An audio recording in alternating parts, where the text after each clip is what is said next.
Hello, hello, hello, my lovely leaflets. How is everybody? I hope you're having a great Saturday. It is beautiful outside. We are going to be playing more Dream Daddy today. So join Leaf as she continues to date the handsome daddies. I am so delighted. I love the graphics that they have for this game. Like the little place cards and stuff are perfect. So anyway, yes.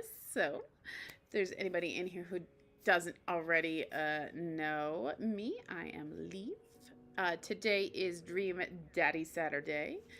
Last episode, we went on a first date with Robert, and that is the only first date we've managed to get so far, but that does not mean we are not going to keep going. My full intention is to date all the dads as much as possible. So,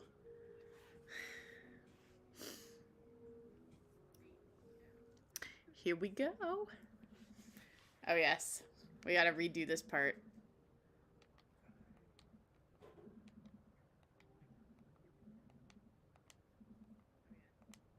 All right.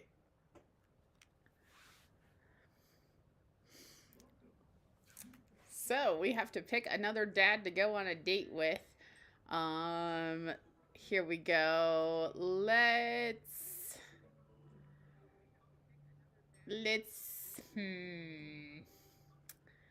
Joseph. Okay, Kathy. We'll go on a first date with Joseph. We'll message him.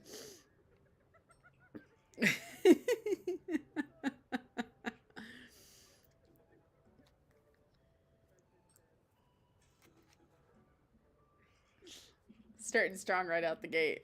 His family's a little weird, but Joseph seems cool. I should take him up on his offer to hang out. Wait, how do I hang out with a priest? I don't go to church. Should I be Jesus-y? I imagine Joseph's family staring at me as I fumble through some sort of prayer attempt. Maybe not too Jesus-y. A light smattering of Jesus. Will he want me to pray? Is he going to pray at me? Do I have to pray at him? Talking to Joseph, huh? Ah! Amanda, how many times have I told you not to sneak up on me like that? I selectively ignore every time you do it, Pops. Amanda looks over my shoulder at the screen. Joseph can't read your mind, you know. If you want to talk, just message him. But I've never been friends with a priest before. What do I talk about? My favorite Bible passages? Ice cream socials? Khakis? First of all, he's a youth minister with a tattoo, not a priest. There's a difference? Awesome ads. You can do exclamation point lurk and get a little lurk message. You're overthinking it, Dad. Listen, just put it like this. Hello, neighbor. Thanks again for the invite to the BBQ. I'd like to hang out soon if you're not too busy. Isn't that a little too business casual? Fine, fine. Give me the keyboard. I got this. Amanda focuses on the keys. Oh, she types a gigantic message that we will read as soon as it is posted. Hi, Joseph. It was great meeting you and your family. I'm still new around here, so if you'd like, I'd love to hang out and get to know you. See ya, smiley face. The smiley is a nice touch. Almost immediately, I receive a response. What'd he say? Hi, Michael. If you're not doing anything in a bit, the kids and I are baking treats for the church bake sale today, and we'd love to have you over. It'll be a blast, so just let me know. Joseph. Huh, that wasn't so bad. He uses a lot of exclamation points. I'm more concerned about him signing his name with a tilde. I'm willing to let it slide this time. I respond back. Sounds like fun, Michael. Great, come on by the house as soon as you're ready. We'll be here. Well, guess I'm doing this. Save a brownie for me? Promise you won't sneak up on me anymore? Amanda stares at me, unblinking. I don't make promises I can't keep. Real to a fault, Pops. And Dad, please don't be weird about the religion thing. Me? Weird? Never. I'll make the short walk over to Joseph's place. Don't be weird, Michael. But what if they hang up a bunch of crosses or collect those little porcelain babies? What if they're all praying? Did they pray before dinner, during dinner, or over the porcelain babies? The door begins to creak open, a shadowy figure obscured on the other side. Who's there? Michael? The door opens the rest of the way. It's Joseph's eldest. What's his name? Hey. Hey. It's Chris. I remembered. Hi again. I'm Michael. I know what your name is. Oh yeah, we met at the barbecue. How's the Please don't say it. Jesus. Chris blinks slowly. Maybe he didn't hear that. You're weird. Is your dad... Before I finish, Chris walks into an adjacent room, leaving me in front of the open doorway. Home? This was a great first impression. For a moment, I wonder if I should just go in, further subjecting Joseph's family to my winning attitude and artful charisma. Mercifully, Joseph, he peeks around his head around the corner. Michael, you made it. Joseph approaches with his arms wide.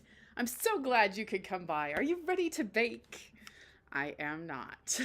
I'm as ready as I'll ever be. That's the kind of semi-confidence I like to see in a baking assistant. Come on in. Joseph is something special. They're all into him. Don't worry, Puff. I will do Craig. I wasn't gonna skip Craig's date when you weren't here, though.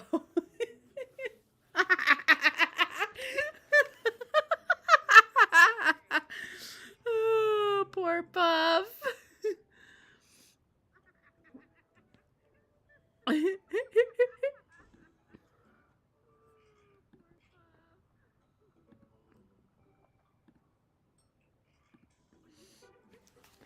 Joseph leads me into a bright, spacious home full of nautical knickknacks. This isn't what I imagined at all. It's actually pretty charming. I believe you've met Chris, who left you outside. Chris? Are you going to apologize? Oh, right. Sorry. I try to make eye contact with Chris, but he keeps looking away. He must be really shy. It's all right. Next time, just be a little more inviting to our guests, okay? Sure. Chris seems to relish the chance to escape the conversation and quickly vanishes into his room. Joseph turns to me apologetically. That's why we did Robert's date the other day, ads. Don't take it personally. Chris likes to keep to himself. I mean, we didn't start off on the best foot in the world, plus being the eldest in a big family can't be easy. We try to clear him a little slack where we can. Ah, and here are the twins, Christian, Christy. Say hello to Michael. Hello, Father. Hello, Michael. Kids, come on, dial it back on the creepy twin shtick. Creepy twin shtick? We are totally gonna egg them on. Can you two say, come play with us, Danny? Oh no. The twins stare up in unblinking unison. Come play with us, Danny. Joseph covers his mouth and looks away, but he's clearly holding back a big laugh. This is it. This is my Dad World Series. Okay, now say, please help us, Mothra. Please help us, Mothra. No, I can't take it. Joseph is trying his best not to break in front of his kids. The twins seem to be catching on and look eager to bust their dad, but can we keep it up? Creepy or obscure? Creepy or obscure? God, he's married. He literally has a wife. Her name is Mary. Creepy or obscure? Come on, guys. Creepy or obscure?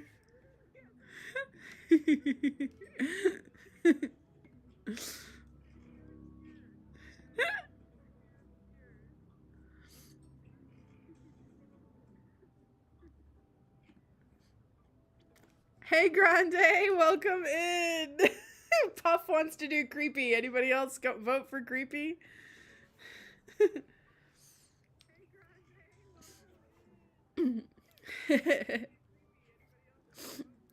Oh my gosh. Creepy? Oh yeah. Nightbop's being good, actually.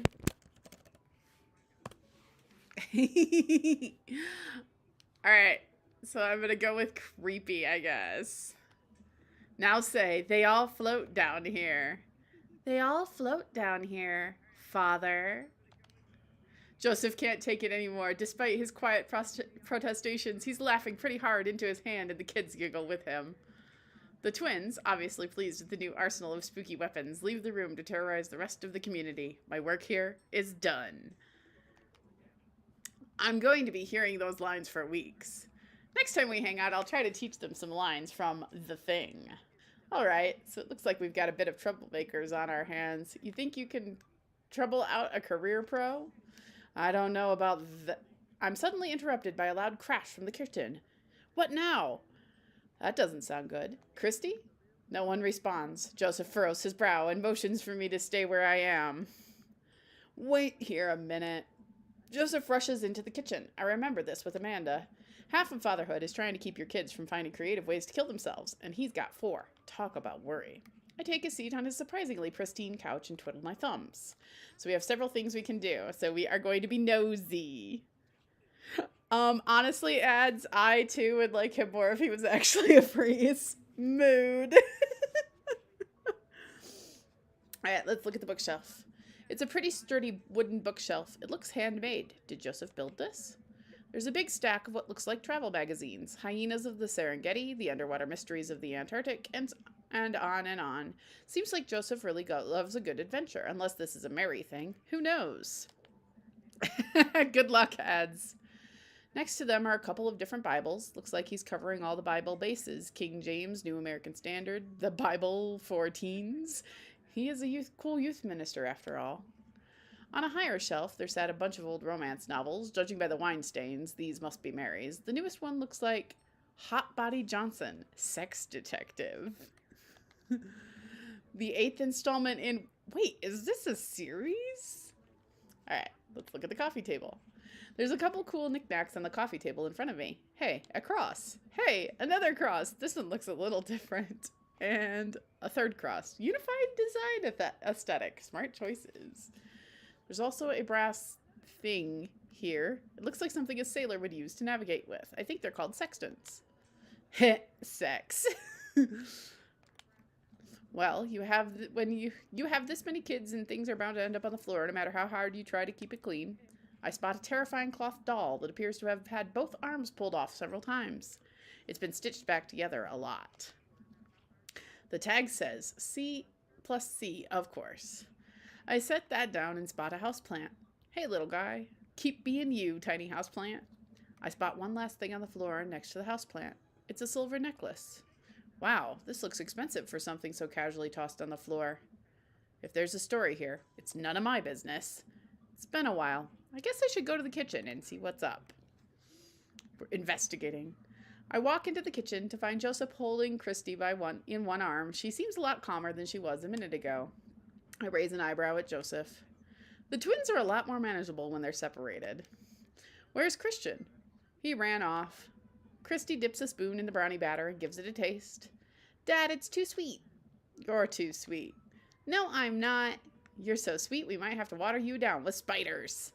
No, not spiders. Joseph begins tickling Christy with his free hand. Between the laughing and the squirming, I don't know how he's got a hold of her, but that girl is locked in place. The man is a professional child wrangler.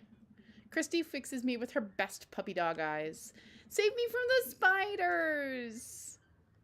Oh boy. Spoon Duel the Spider King or Renegade option? What do you think? Spoon Duel or Renegade, guys? Both have potential.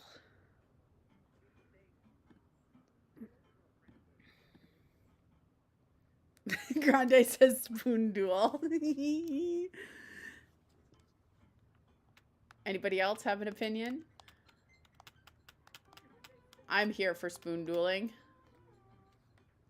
All right, spoon duel it is. I got 2 for spoon duel.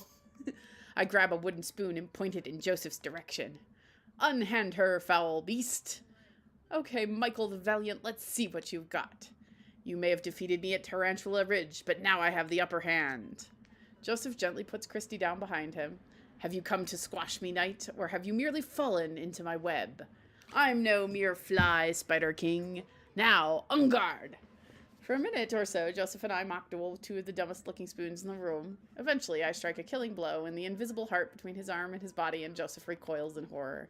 Blast! I am defeated! You could never best me, Spider King, for now I have the power of... I sneak a taste from the brownie batter. The magic. Oh man, that is way too sweet. Christy begins jumping up and down excitedly. My hero! Christy hugs my leg before making a surprisingly fast exit. Hey, wait, do you want to bake brownies with us? Christy hesitates, then shakes her head no again. Sparkle Pony. Sparkle Pony? Joseph looks confused. You don't want to bake with Dad now? You want to play with Sparkle Pony? Yes. Okay, go. Before Joseph can even finish his sentence, Christy is out the door and down the hall. Ahead. Joseph sighs deeply as he stares into the chocolate batter. He tastes it again, face twisting. And that is still way too sweet. So what made the crash?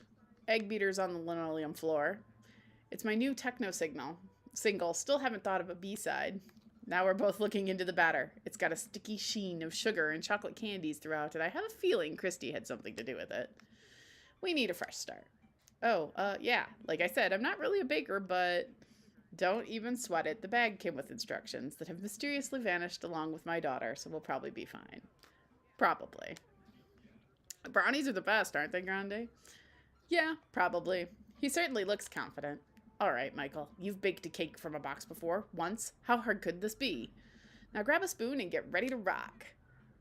Mario Batali, save me. Joseph and I set to work cracking the eggs and mixing the things and then pouring the things according to how we assumed the back of the box would tell us to. Things go according to plan, and soon enough we have a solid batch of brownies. Whew! Wait. Joseph has a little dot of batter on his nose. Wow, Michael, way to use those dad skills. I bet you baked a few box mixes in your time. His nose. Joseph, all we have to do is bring these to the bake sale and voila, duty done. Now help me find Christy. Keep your eye out for a pony that sparkles. Joseph, hold still. What? Thumb in position and... Got it. Joseph's eyes go wide as I gently wipe the chocolate off his nose. Is he blushing? Oh, thanks. No problem. In less than a second, I've licked the batter off my finger. It's really good batter. We should find Christy. Yes, we should do that, Michael. Joseph quickly composes himself. All right, she can't be far. You take the delta position and I'll watch your 6. Do you even know what that means? Alpha Tango Sparkle, Roger, Roger. Joseph starts making his way down the hall and calls back to me. Take the brownies and the rest of the stuff I baked earlier today while I get Christy. We'll meet you out by the car. Joseph, Christy, and I arrive at the church parking lot to find fold-out tables and pop-up tents already set up. Looks like the bake sale is already in full swing. Wow, this place is packed. Is this packed? There are a few people milling around. Must be a value pack. If you can count a city's population on your fingers and toes, this counts as packed. Point. Christy rockets out of the car and into the lot. Is she running on jet fuel? I want to sell brownies. Okay, let's get set up. I want to see Mom. She's down by the other row of tables helping with another group. Want to go over there and tell her I said hi? Mom! Christy zips off immediately. Joseph seems unconcerned. Does she always run that fast? Yeah, and I can only catch her half the time. These knees aren't what they used to be. I remember when Amanda was her age. I couldn't get her to sit still for 5 seconds. Yep, great age to deal with. While Christy's gone, Joseph and I arrange all our baked goods on the table and settle in. So, are we allowed to eat any of our own goods? Look, if I don't see nothing, I don't say nothing. The man upstairs has strong feelings about snitches. Does he actually? Joseph shrugs. He eats a brownie. It looks like some of the other stalls are selling drinks, little handmade crafts, and other sweets. Whoa, someone brought a soft serve ice cream machine. I gesture to it. How are we supposed to compete with that? Please, this isn't my first rodeo. The bake sale rodeo. There's actually no rodeo here. It's just a bake sale. I think you and I put together can make one pretty convincing argument for these brownies, don't you? Sure, yes. We high five. If you bake it, they will come. It's not long before we have our first customers. Hey, dude. Hiya. Matt, Carmesita. Great to see you guys out here. Happy to support a good cause. Plus, you know, the owner and the proprietor of the Coffee Spoon and an establishment that specializes in baked goods, I have to scope out the competition. Joseph leans close to me. This guy knows his stuff. Stay on your toes. So, what recipe did you use for these brownies? Don't say you used the box recipe. Don't say you used the box recipe. We improvised. It's the truth. I just let the baking spirit move through me, you know? A little bit of flour here, a pinch of salt there. It's sort of like interpretive dance, but with cooking. Interpretive cooking, yes.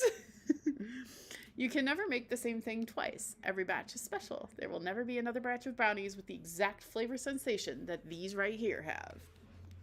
It's a once-in-a-lifetime opportunity, Matt. All right. We'll take 2. Actually, we'll take 3.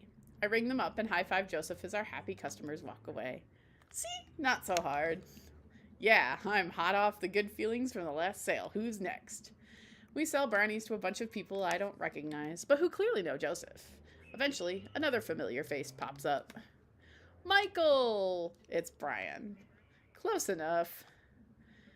Can we interest you two in any of our fine sweets and treats? You sure can. I bet I could eat 10 brownies.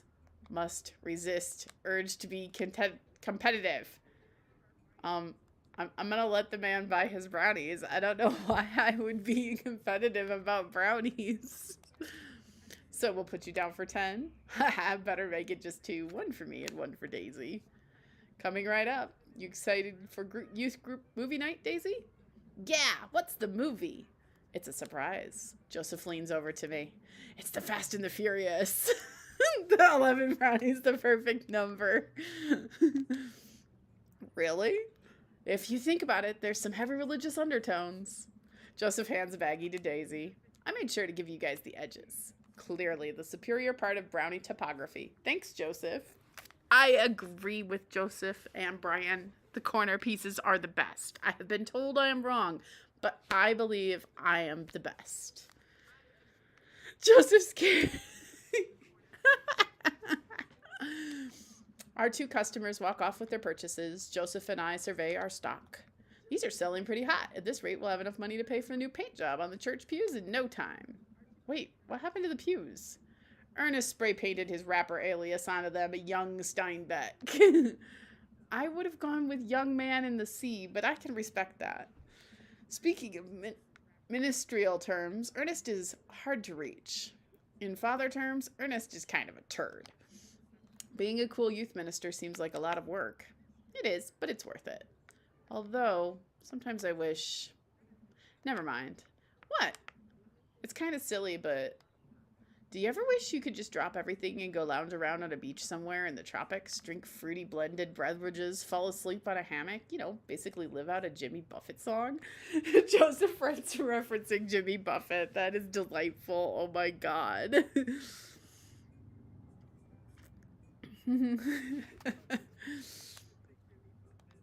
Joseph, I think about this every single day of my life. My dream is to live in Margaritaville. One day, my friend, one day we'll be on island time. We can make a couple more sales to some church patrons. Everything seems to be going smoothly. Off in the distance, I spot my old buddy Craig. Puff, it's your buddy! Craig! He's going to be a hard sell. Craig's a fitness man. I think he comes to these bake sales to test himself, to see if he has the resolve to refuse processed sugar. Are you sure you're ready for this? We go way back. I got this. Craig jogs up to our table with Briar and Hazel in tow. They're each finishing an ice cream cone, so it's unlikely we're going to sell them on brownies, too. Probably won't be able to sell the baby. She's impossible to read. It all comes down to Craig. Hey, bros! Hi, Uncle Joseph. Hi, Amanda's dad. Would you be interested in one of our delicious homemade brownies? I don't know. Okay, remember that one time you can't spell diet without die or tempt him. What do you think, Puff? What should I do? Since this is Craig, your man.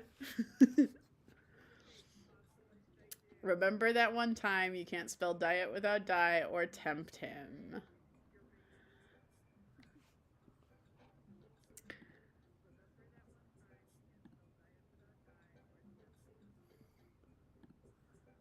Tempt him, make him lust for the brownies. I'll try. I don't know if it'll work, but I'll try.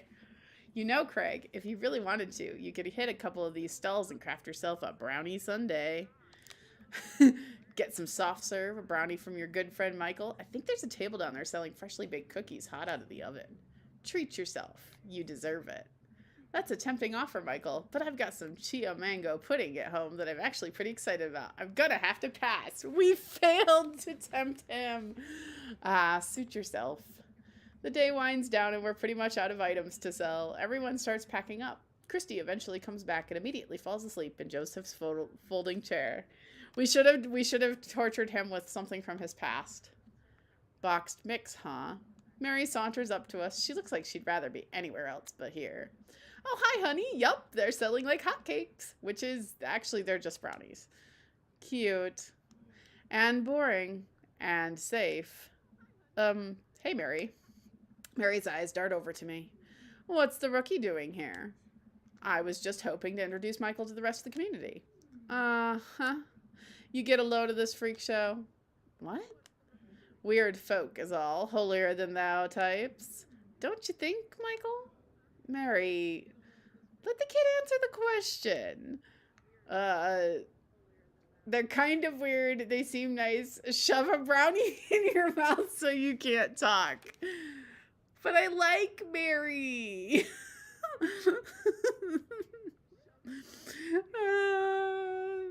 They seem nice. I mean, nobody's been weird. They seem nice. They all seem like they're really excited to help out the church. That's pretty cool, I guess. I like Mary a lot, especially after going on the date with Robert. Shove a brownie in their mouth. Mary, can we talk about this later? Oh, am I embarrassing you in front of your new friend? Joseph doesn't respond, trying his hardest to keep his cool. Can we please talk about this later? Sure thing, honey bear. Mary turns her attention to me. Hand over the cash. Jesus, I'm not trying to rob you. I'm in charge of the funds here. I hand over the cash we've made. It feels like a hefty wad, if I may say so myself. Thanks. Now give me your wallet. What? Give me your wallet. Do you think this church is gonna fix itself? Mary, I'm kidding. Sorry, I'll work on the whole pretending to be happy thing. Mary leans in and whispers to me, he's really good at it. Mary walks off without saying goodbye. Yeesh. I'm really sorry about that. Are you okay? What's her deal? Brownie fixes everything. I think I want to ask him if he's okay. What do you guys think? Brownies do fix everything, though. He's correct. That is the correct option. But I kind of want to ask him if he's okay.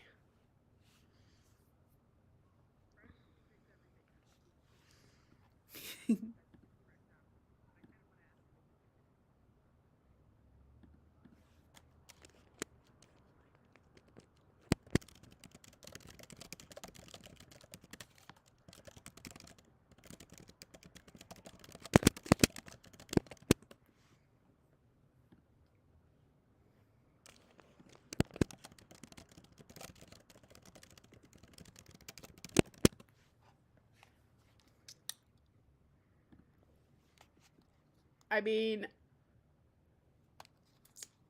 I know, like, I'm gonna ask, though. She really likes pushing your buttons, huh? Joseph shrugs. No marriage is perfect. You ready to head out? Joseph and I load the folding tables back in my car. Christy nods off the moment Joseph straps her into the car seat. I drop Joseph off in front of his house. A small yawn sneaks out of me. Looks like I tuckered you out, huh? I'm a sleepy dad. I think I might finally be crashing from all the sugar. Ha! I won't keep you up then. Thanks for helping out today. Happy to do it. Also happy to eat brownies. Well, next time I promise we'll do something a bit more exciting and a bit less free labor, and I'm very sorry about the whole thing with Mary. You shouldn't have had to see that. It's fine, really. I know, but first hang out domestic problems aren't a good look. You barely know me. Let me make it up to you next time. It won't be Margaritaville, but we'll do something fun. Promise. Yeah, right. He's married, but he's flirting with another dad. I smile. I'd like that. Oh, and one last thing. Joseph tosses a cling wrap brownie through the window. It hits me in the face, but I'm able to catch it. It's the last one. You earned it. Joseph, please don't leave me alone with this brownie. Nope. Too late. I'm already walking away. But bye! Joseph walks up to his home. He waves at me before carrying Christy inside. Well, looks like it's just you and me, brownie. We're gonna save the brownie, because we should give it to Amanda if we get the chance. Look, I feel like Mary is just like, I wish my husband would make up a choice here. I'm gonna save the brownie for later, though. I pocket the brownie. This might come in handy down the road. Like to bribe Amanda.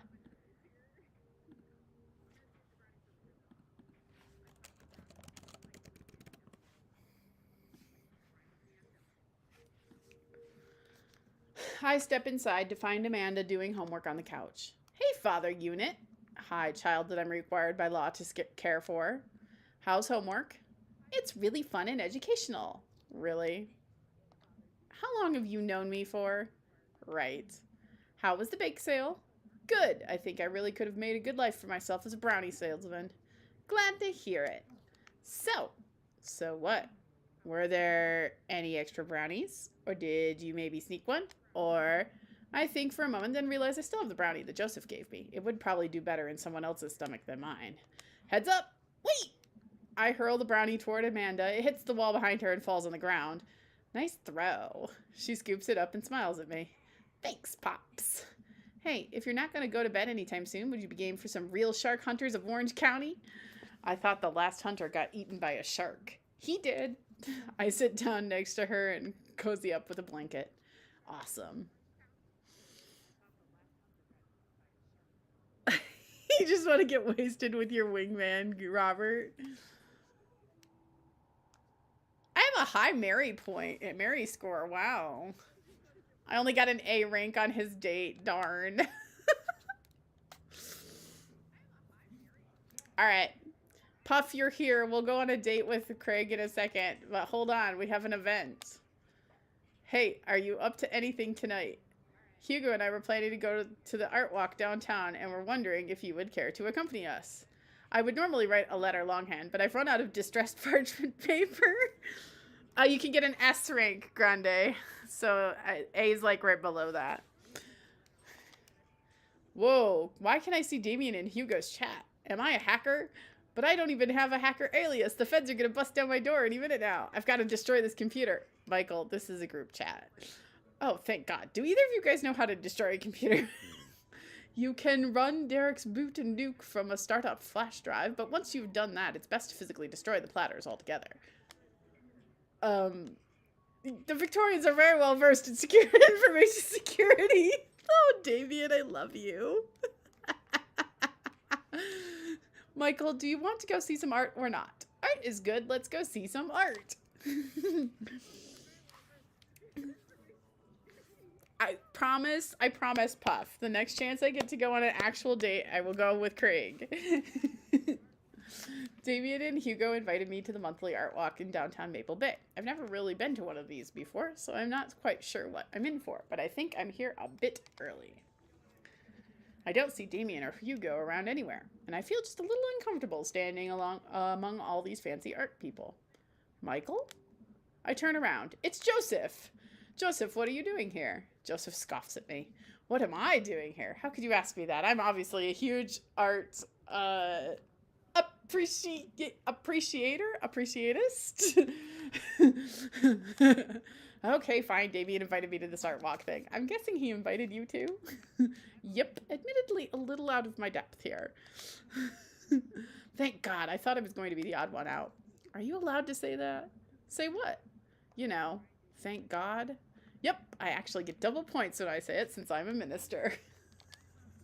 The points get you into heaven. That's how it works. Anyway, where are the guys?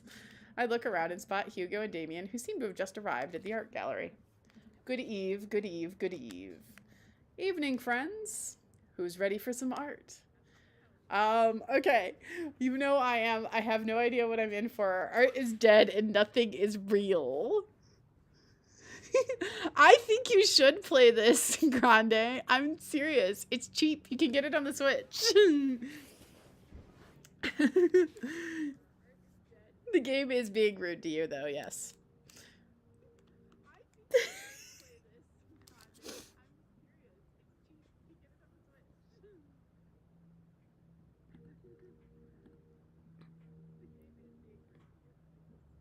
What the heck? Why did I just hear talking on my computer? What is going on? It's like $15, or at least it was. I don't know. You'd have to check. um.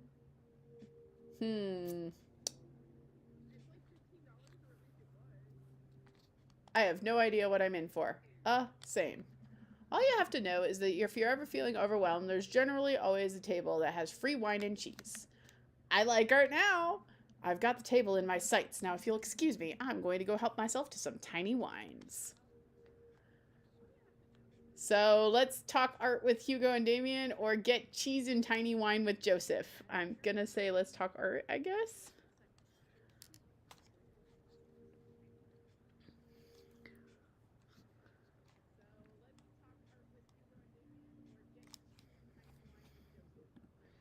Tiny wines.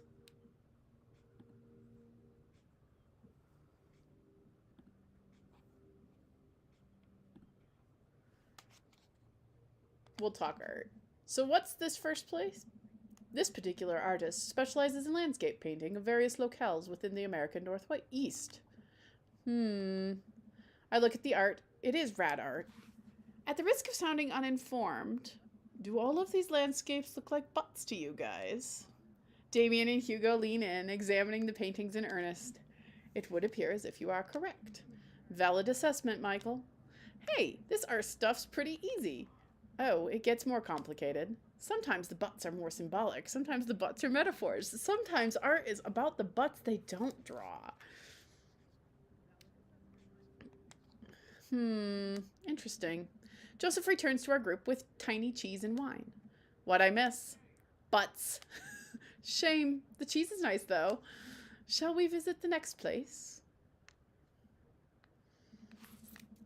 We leave the first gallery and walk a few minutes before we reach another one. This gallery is a bit more crowded. Huge paintings of, I'm not even sure, hang on the walls. Oh, geez. What am I looking at here? This is abstract art. I think the more important question is, what does the art mean to you? I stare at the painting, concentrating as hard as I can on its meaning. So, a metaphor for the human condition, it reminds me of my childhood, represents strife, or it's a butt. I feel like I should choose all the butt answers in this art thing. What do we think? All the butts?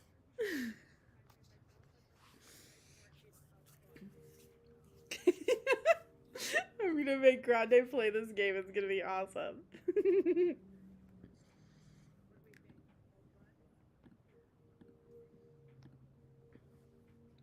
Creepers make peachy preachy pants.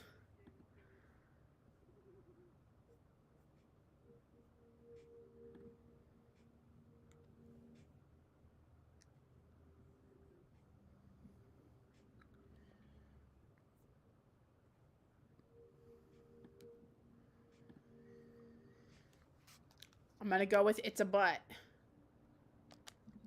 It's a butt. Everyone stares at the painting. Yeah, that's definitely a butt. Well, a valid assessment. I feel like the artist was trying to make a different statement. Probably how much he liked butts. You are a servant of the Lord. We're all God's creatures, even butts. Comparing this piece to the artist's body of work, I'm pretty sure this represents a sense of isolation he feels creating traditional abstract artwork in a field that is rapidly moving toward digitization. Wow, how did you figure that? That's what it says on the place card. Oh. Let's look at a few more of these. We walk around the gallery, sampling some more of the artist's work. I almost hate to say it, but the abstract art is kind of growing on me. It's interesting that the artist chooses not to let their work be defined by, what's the word? Realism? Realism. As we're looking at one of the paintings, a patron scoffs loudly. Psh, I could do that. Excuse me? Hugo, not here. No, come back here. The patron walks away, not noticing Hugo fuming right next to him. You say you could do this, but you didn't. You don't seem to have the intellectual depth or the artistic skill to execute a piece even as fraction as impressive as this one. Art is a true expression of the self, and it seems like your self is so bad so your art would be bad. Hugo's insult game isn't the best, but there's no denying his passion. Damien is holding him back at this point. Friend, he's not worth it. Hugo manages to cool down. He smooths his jacket. I'm sorry. I just love art very much. We know, buddy. I pat Hugo on the shoulder. You know what would ease the mood? Is it cheese? No, it's wine and cheese. Co-signed. The four of us head over to the wine and cheese table, which is thankfully grounded in realism and is actually wine and cheese. You two are ridiculous. Grande, I really do want you to play this game, though. It is all about your choices. We've got one last stop on the tour. You lot feeling up for it? Is it going to be any weirder than this art? It's absolutely weirder than this art. Let's do it. Damien, Hugo, Joseph, and I walk over to a performance on the street. Several masked performers in leotards undulate wildly on the ground, screaming both at each other and us. So, quick question. Shoot. What is happening? I second this question.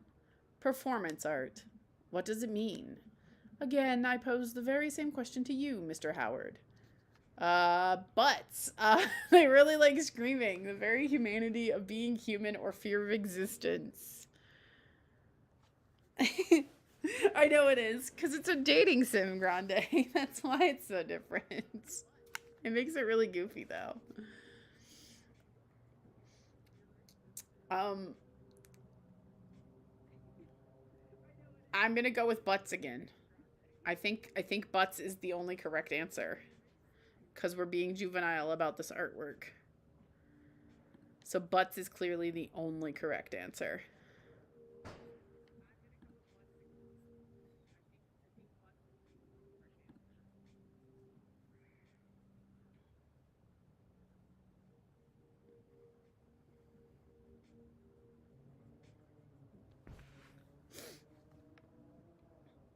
Yeah, butts.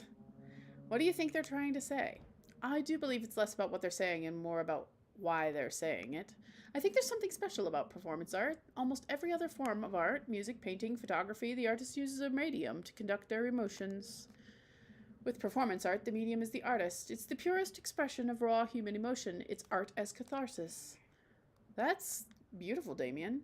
So what you're saying is, if I start making really loud fart noises right now, it's art as long as I, really mean it?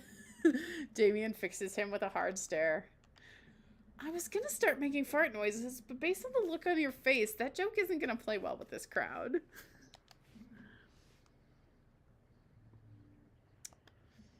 Wise. We watch the rest of the performance as earnestly as we can and clap politely after the dancers scream their way off stage. Phew, I think I'm all arted out.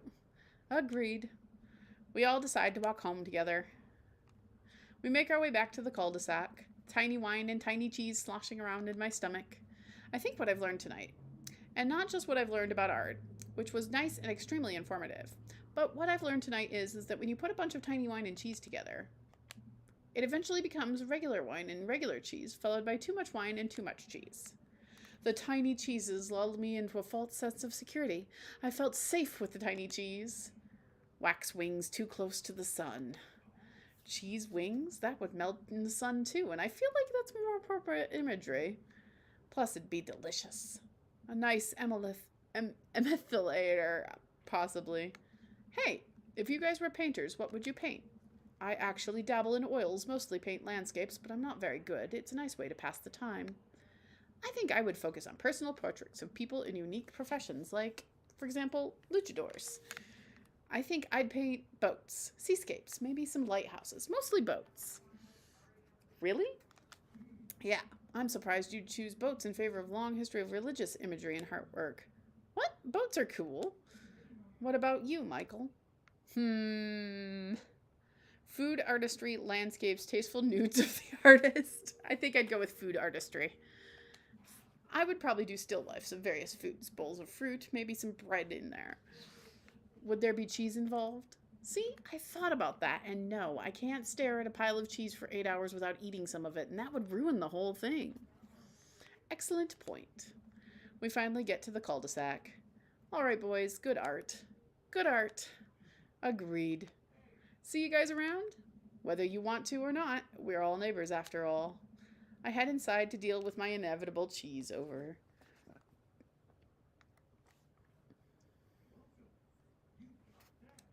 All right, now Puff will go on a date with Craig. All right. It's time to message Craig so we can go on a date.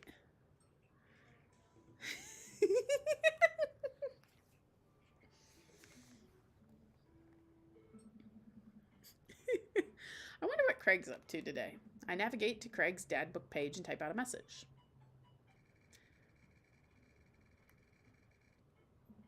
Hey bro, or should I say neighbor, let's catch up like old times. A couple of moments pass before I hear a ding on the computer. It's a message from Craig. That was quick.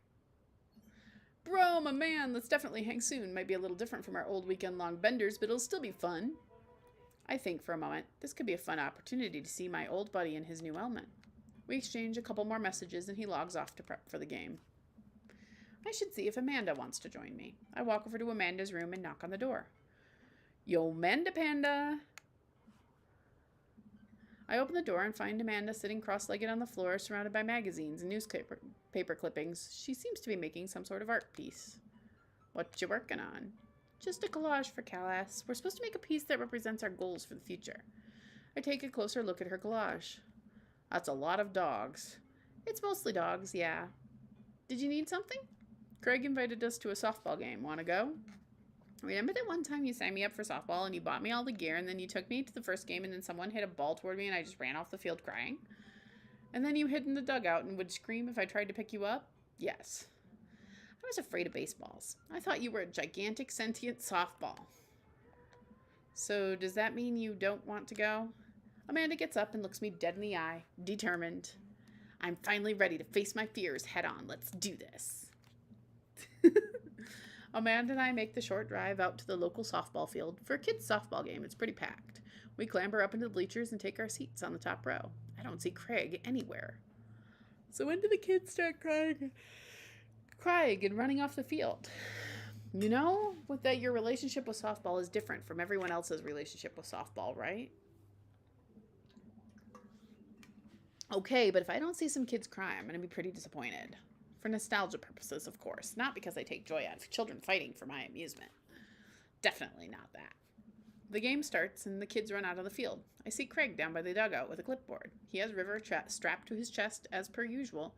There's a guy in a pancake costume doing jumping jacks across the field. I guess that's the mascot.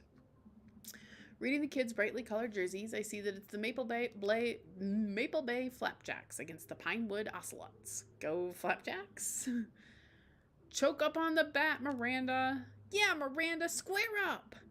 How much do you know about softball? Enough to know that the balls are relatively hard despite their name, but yelling is fun. Give it a shot. It's cathartic. Keep your eye on the ball. What's important is you're having fun. What are you willing to sacrifice to win?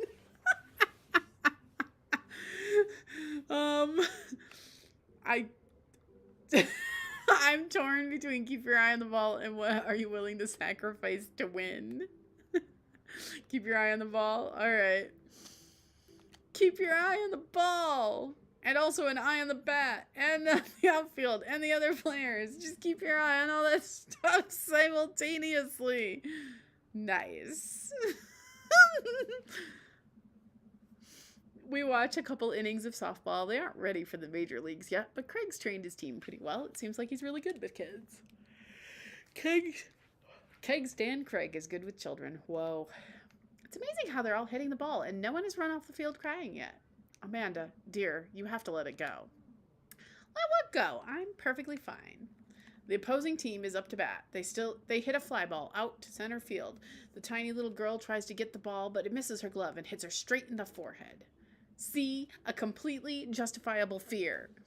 The girl plops down on the grass and starts crying. Craig makes a beeline to her, checking her forehead and comforting her until her parents arrive. He carries her off the field as she sobs. Man, it's strange to think about how this was the guy who once flipped off a roof and into a pool while shotgunning a beer. He's so responsible now. Craig's early hints of being very athletic. The game resumes after the girl calms down a bit, and we watch a couple more innings. Craig's team is crushing the other team in the 9th inning. The Ocelots seem to have given up by this point. I see one outfielder eating fistfuls of grass.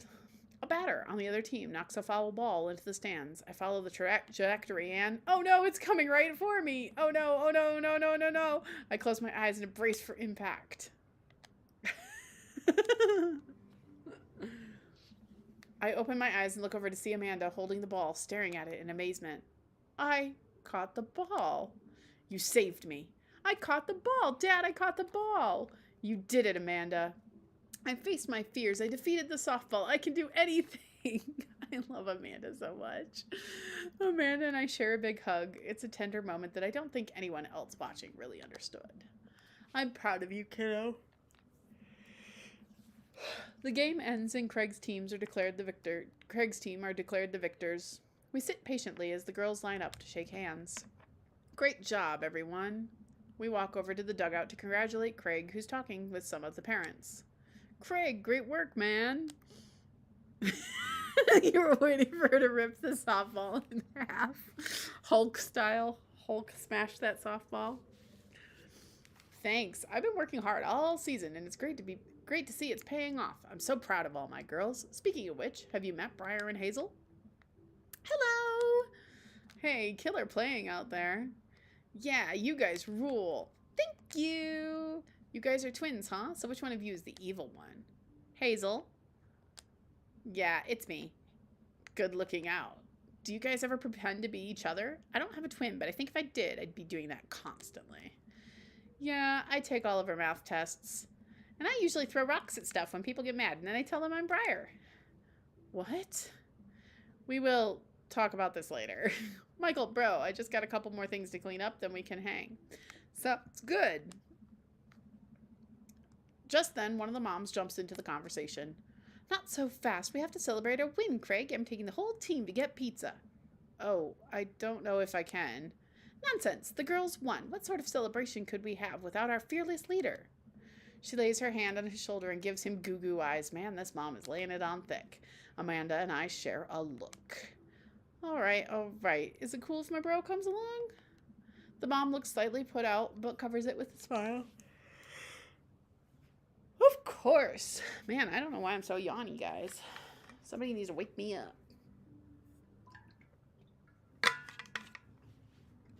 Have some water. Where are we going? Thirsty's Pizza? What? What?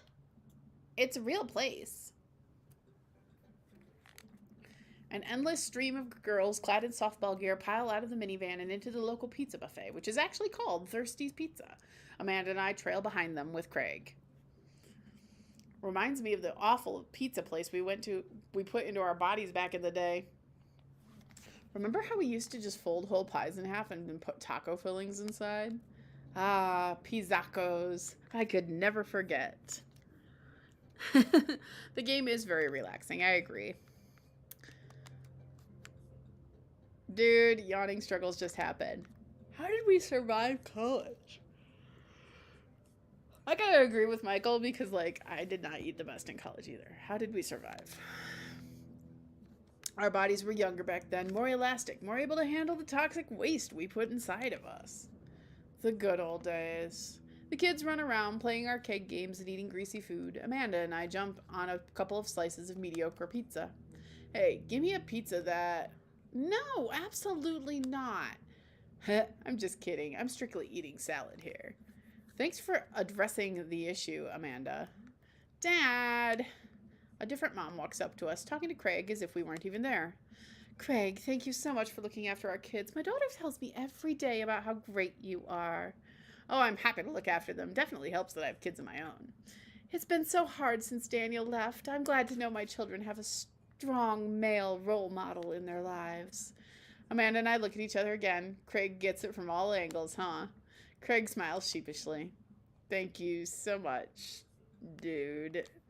Craig holds his fist up for a fist bump from the mom in what I think is a maneuver to lighten the conversation. He looks super uncomfortable. I should throw him a bone here. Create a diversion, tag team with Amanda, or smokescreen Martha. Ooh, man. Choices. What do we think, Puff? What should I do? Create a diversion, tag team with Amanda, or smokescreen Martha.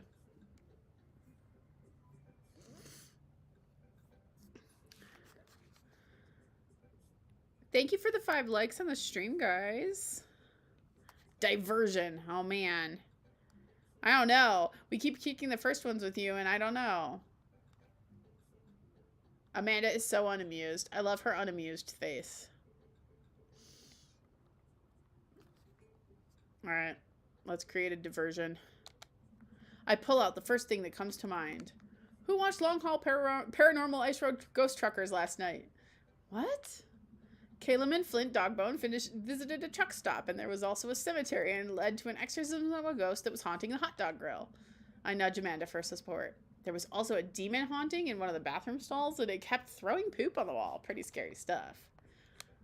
Actually, now that I think about it, there's a good chance that there's a non-paranormal explanation for that, but still, quality television. I haven't seen that. I haven't seen that either. Wow, we have so much in common. Damn. She turns her back to me and to talk to Craig. I knew that wasn't going to work. So I'm taking Hazel and Briar tonight for a sleepover? Yup, they're pretty excited about it. You'll keep them out of trouble, right? Oh, of course. But I could always use help watching after everyone tonight if you're not doing anything. Wow, this lady's really going for the gold. It'll actually be nice to have a night to myself and River, but thanks for the invite. Martha, you might want to grab your child. She's stuffing pizza into a coin slot. Martha angrily turns her attention toward her daughter. Tiffany, not another arcade machine, I swear, if we have to buy it. Martha storms off toward her kid. She seems nice. Yeah, the team is one big weird family. Takes all sorts, right? Tiffany, don't eat the tokens! Tiffany's a stellar hitter. Phew, I finally think I have time to talk to Craig now. Man, you're a busy guy, huh? Only on days like today, I hope. Dad! Hey, girls. Dad, can you help us beat our record on DDR? We told Ariana's dad that you could destroy him on the dance mat. Please help. Girls, you know I don't have my jukes anymore. But Dad... Craig looks at me like a hurt puppy. Sorry, dudes. Duty calls. I promise we'll catch up in a bit. It's all good, buddy. Craig runs off with his daughters, and I'm left alone with mine. Man, I was really hoping to hang out with Craig more today, but it seems like he's getting dragged in every direction. It definitely wasn't like this in college. I feel like we might be a third wheel here. There's worse places than an arcade to be left to your own devices. You're right. Want to drop some coin on pinball? You know it. Amanda and I pull up to a machine that feeling pretty hot, and get to work. I'm a little rusty, but the pinball wizard within me will never die. I pull out a decent score and then challenge Amanda to top mine. And immediately she gets multi-ball. Looks like she takes after her father. You're pretty good. Don't patronize me. Hey, I'm just trying to pay a compliment. Amanda sushes me. She's in her zen zone. She fights valiantly, racking up points by the millions. She's this close to beating my score, but I feel honored just being able to watch. You're friends with Craig, right? Janet from earlier walks up and leans on the pinball machine. Yeah, we went to college together. Please don't lean on my thing. Huh, that's so interesting. So do you know if he's, available? Oh, honestly, I don't know if I could say. Seriously, you're gonna make it tilt. Just because it seems like so much work to watch after his kids. Don't you think it would be great if he... Lady, I swear to God. All of a sudden, a buzzer sounds and the game is over. Janet made the pinball machine tilt. You stone harpy. What? I said I have to go over there now and put pizza in my mouth so I don't say anything that'll hurt your feelings. Amanda. Bro! What's going on? Now's our chance. If we don't get out of here now, we're stuck for the rest of the night. I wrangle Amanda and say some quick goodbyes with Craig. We head out of the pizza place, finally. Amanda promises she'll keep the couch warm for me and heads home. Hope you don't mind me bringing you back here, bro. Not at all, dude. It's good to finally get you all to myself for a second. River burps. Well, almost all to myself. Hold up. Craig walks over to the trunk of his car and pulls out 2 gloves and a softball. Up for some catch? This must be less catch and more you throwing the ball and me running after it, but sure. We stand in the middle of the empty baseball diamond and start tossing the ball back and forth. I have a cooler in my car that we could grab, but there's only juice boxes in there. Man, fatherhood is strange. You're telling me. I can't believe I'm looking back at my keg stand Craig days and reminiscing about it. Those were some good times. I don't know anyone else who could pull it off, the rare horizontal keg stand. It was a feat of discipline, bro. Trust me. I haven't properly hung out with Craig in so long. I don't even know where to begin.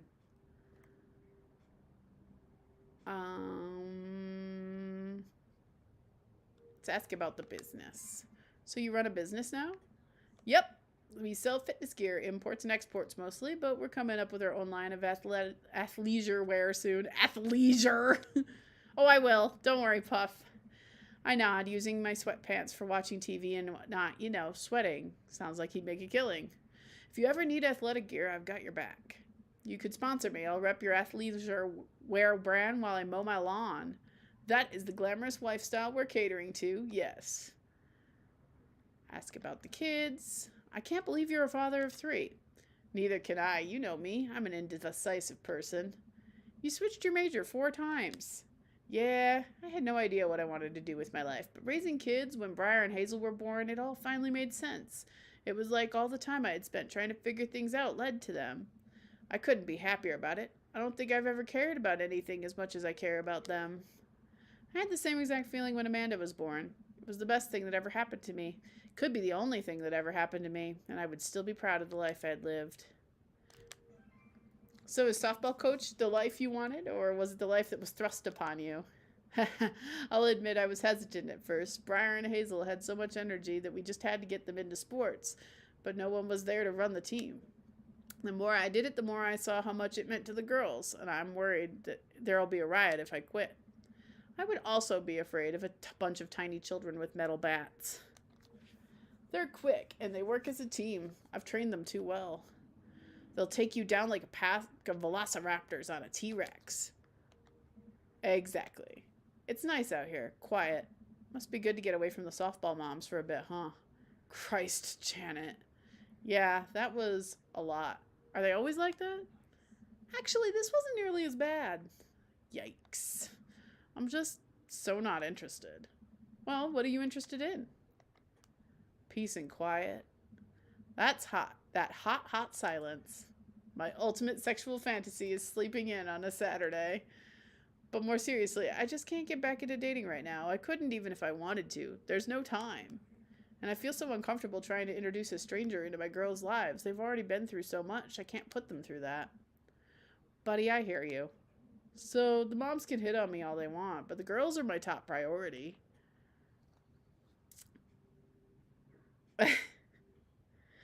You're doing a great job. The right person will come along eventually. Hit softballs don't get hit on by moms.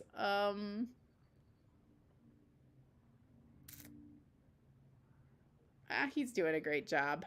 The right person will come along. I don't know. I feel like he needs to know he's doing a great job, though. I don't know, Puff. This is so hard. Too many choices. All right. You really like that. You don't have to rush it, man. These things will fall in place for you. And someday you're going to find someone who cares about your kids just as much as they care about you. Yeah, he needs to know. Bro, that's so sweet. Well, I'm distracted. I missed the softball and it hits me right in the head. Wow, that hurts. Amanda was right all along. Sorry, dude. Craig runs over to me. Are you okay? Yeah, I'm fine. Wait, let me do the dad thing for a second. Craig spends a moment examining my head. It's worse than I thought. Don't tell me you have to kiss it to make it better. You would be so lucky. I'm gonna go with I mean. What do you think, Puff? I mean.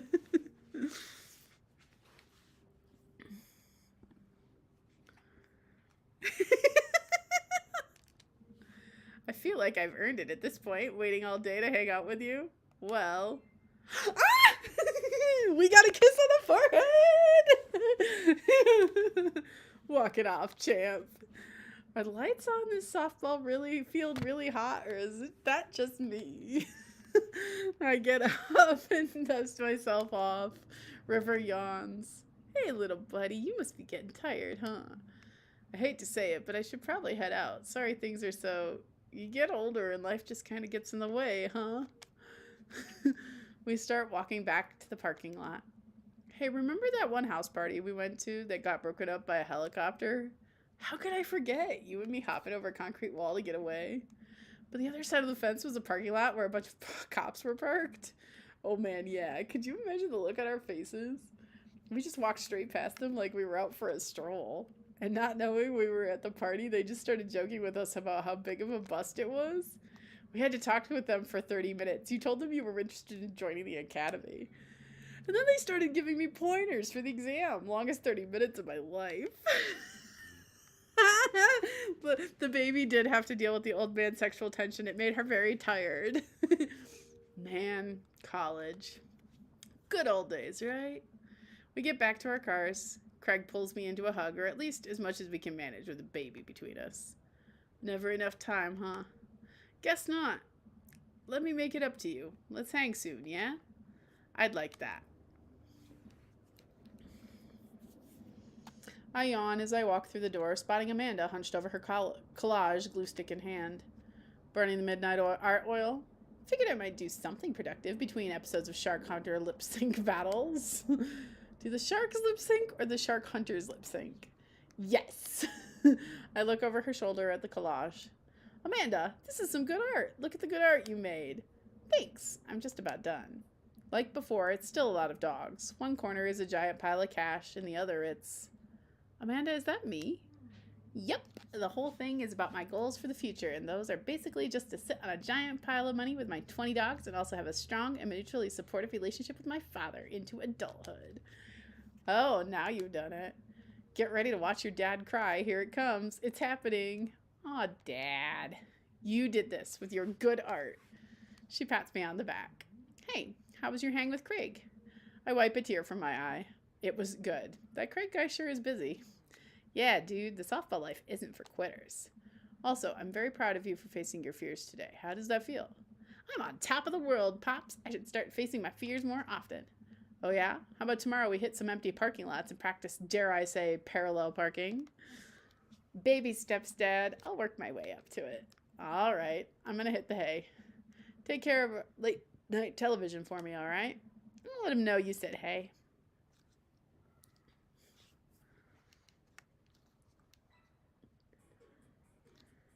How did we do? How did we do? We got an S-rank date with Craig. Parallel parking does suck. I agree, Grande. You will never change my mind. All right. So we still need to go out with Matt, Brian, Hugo, and Damien. Oh, I have a message from Craig. Ah! Hey, dude, I've got the runs. Oh, I've got just the thing. I'll head to the store and grab you a real chunky milkshake, cherry licorice, and a book of word jumbles that I find helpful in the strenuous times such as these. What? Wouldn't that make it worse? Oh, it's not for the diarrhea. Milkshakes are just comforting. Wait, why are we talking about this? By I've got the runs, I meant that I feel like running. Want to come with me to the gym? Why do I feel less excited about that than getting you your home remedies for diarrhea? Come on, man. It'll be fun. You know what? Sure. When are we doing this? There's 30 more minutes left in this Meat Hell Marathon. I'm outside right now. I'm warming up. Okay, okay. At least let me see if Betty gets away with the wolves and from the wolves in time to get her suppressed wrapped cheesecake out of the oven. I mean, yeah, Craig does seem like a good guy, doesn't he? All right, let's go running with Craig. This is not a date, by the way. It's a side thing. You get it no matter what.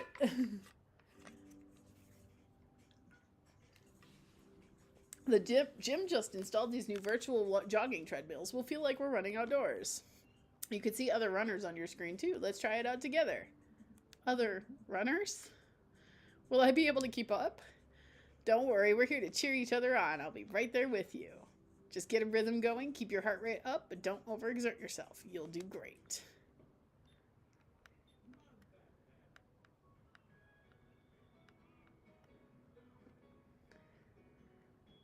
This is not easy, what? I think I figured it out, maybe.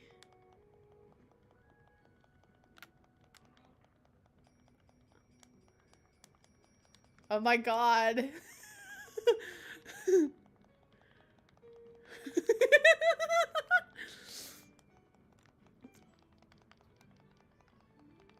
This is wild.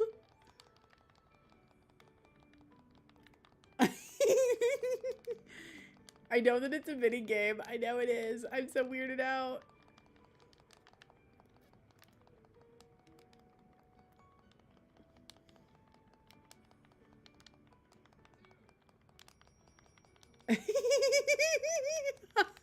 The eggplant emojis.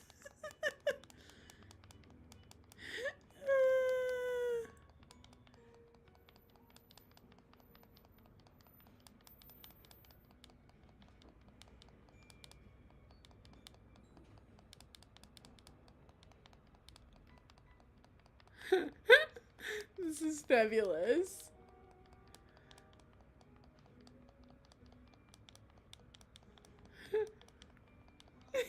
I know, right?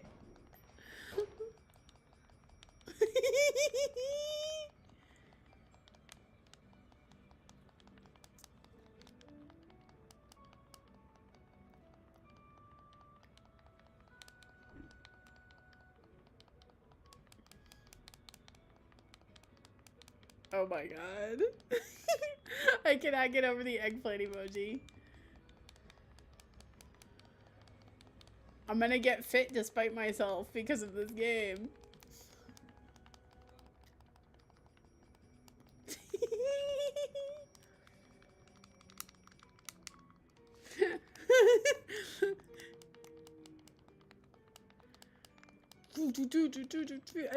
Grabby hands with the eggplant shows up.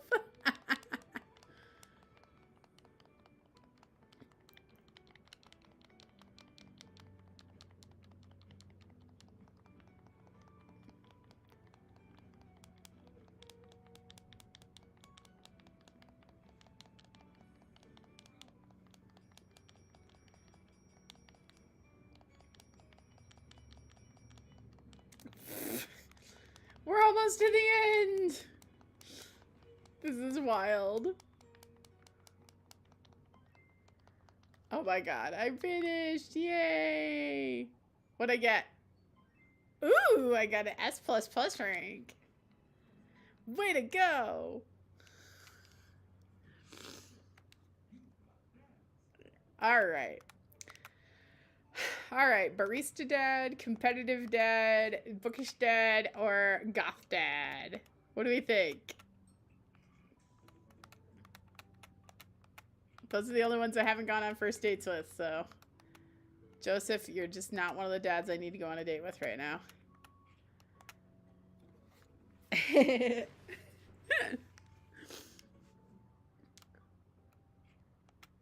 Any preferences what dad I go on a date with, guys?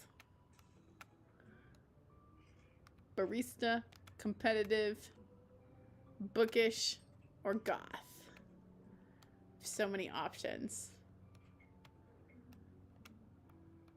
Wah! Oh, Robert. No second dates yet. I have to go on a first date with everybody.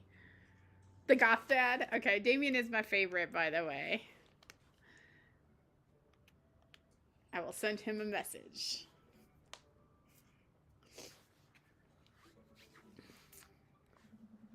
Damien seemed really interesting, a little odd, but interesting. I think I should hang out with him to get him to know him a little better.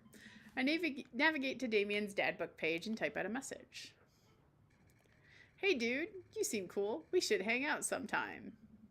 I sit there for a minute before I see that Damien is typing, but then he keeps typing and typing. Man, is this guy writing a novel? I leave the computer to make some coffee. And he's still typing. I sip my coffee, and the computer finally dings. Michael. I must confess my excitement to be receiving your kind letter, for as you see, I do find myself available to enjoy your company. I must ask your forgiveness, however, as I believe our first meeting did not paint me as gentlemanly manner as I would have liked. I would be highly flattered to enjoy your companionship at my residence for afternoon tea and a stroll around my garden, should it please you. Till then, adieu. Yours, humbled, D. Bloodmarch. I stare at the screen and reread the letter several more times. Yeah, Grande, who do you like the best so far? To be fair, Grande doesn't know all their backgrounds because he didn't watch the first episode. Hey, Amanda, can you help me with something? Dad, for the last time, I'm not popping your back pimples. No. Can you interpret this for me? I turn the computer to Amanda and she squints at Damien's message. I just don't understand NetSpeak. Like, is this how you kids communicate with each other now? Oh, totally. This is the hot new thing. See, Dad, kids get over saying LOL and LMAO or whatever and decided that what they needed to do was bring it back to the 1800s. So what do I do? Where's your pen and quill? What? Did you forget to unpack the pen and quill? Dad, how will we address the nobleman in regards to your upcoming debutante ball? You like Craig best so far? Okay, now I know you're messing with me. Father, without a proper chaperone, you'll never end up with a suitor worthy of our land. Or our dowry. Or, so you read Pride and Prejudice for school one time and now you're reciting things like you know, the things you know about it back to me, aren't you? Like, the first 5 pages, and then I read a review of the movie. Still got a B, though. Great. So what do I say to Damien? I got this.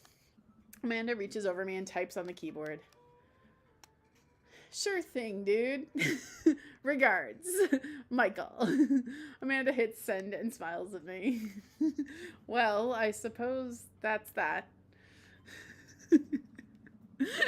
Grande likes Craig so far. I make the short walk over to Damien's house. Well, I guess you can't really call it a house. It's more of a manor, estate. The Gothic architecture looms above the other homes in the cul-de-sac. I walk past a couple of gargoyles guarding the front door and look around for a doorbell. There doesn't seem to be one. I pull the large, ornately carved bat's head door knocker back, and a hollow sound echoes throughout the house as I strike it against the door. I wait several moments before the door slowly creaks open. It's a little creepy, but I enter the home and take a few steps into the foyer, noting the oil portraits of who I assume are dead relatives hanging on the wall. As I'm admiring them, the front door slams behind me. Hello? Silence. An oil lamp in the corner flickers dimly, casting ominous shadows against the wall. Why do I feel like all the people in these paintings are staring straight at me? Is it cold in here? Where's Damien? I love how he just walks into that, like, the door opens and he just walks himself into the house. He's like, okay. Michael, pleasure to have you in my home. I look up and see Damien standing there on top of a majestic staircase with a walking candle holder. What's with the door slamming shut? Oh, sorry, there was a draft. And the door creaking open when I knocked? I accidentally left the door unlocked. And the creepy oil paintings? I like oil paintings. Right. Please, let me show you around. Okay. Damien leads me around his house, showcasing his parlor, sitting room, auxiliary sitting room, and the parlor again for some reason. This is one of the older homes on the block, yes, but nowhere near as old as the architecture might suggest. Through extensive renovations, I have been able to craft a residence that is both historically accurate to the Victorian period and equipped with the amenities of any modern dwelling. We walk past a door covered in bumper stickers, caution tape, and a black parade poster. Did they listen to My Chemical Romance in the Victorian era? That's my son's room. You know how the rebellious teenage years are. Onward, onward, there is more to see. We reach a door at the end of the hall, and Damien opens with a flourish. And this is the library. Sunlight streams in from the floor to ceiling arched windows. The walls are lined with packed bookshelves, and even more books are scattered over the period appropriate furniture. Damien is clearly really proud of this room. All right. Let's look out the window. I walk to the window and am greeted by a beautiful view of Damien's backyard. It showcases a beautiful view of the rest of the cul-de-sac. Hey, I can see Craig on his lawn. He's doing push-ups with his daughters on his back. Damn. He sees me and waves happily, doing push-ups with one hand now. Damn. Did you know that the Victorians spent at least 20 hours a week gazing longingly out of full-length windows? Wait, really? No, but Victorians did appreciate telling a good joke. Look at the butterflies. I walk up to the glass display of pinned bugs on the wall. It's pretty impressive. Nice bugs. I pinned them all myself. Maybe I could show you how sometime. I'm concerned I would stick the pin right through my finger. Ah, the pinner's gambit. Is that a thing? No. Pick up a book. You know, Michael, in the Victorian era, there was some controversy surrounding reading. Many people thought that more tawdry novels would encourage youths into a life of crime and would cause too much of a distraction from work and school.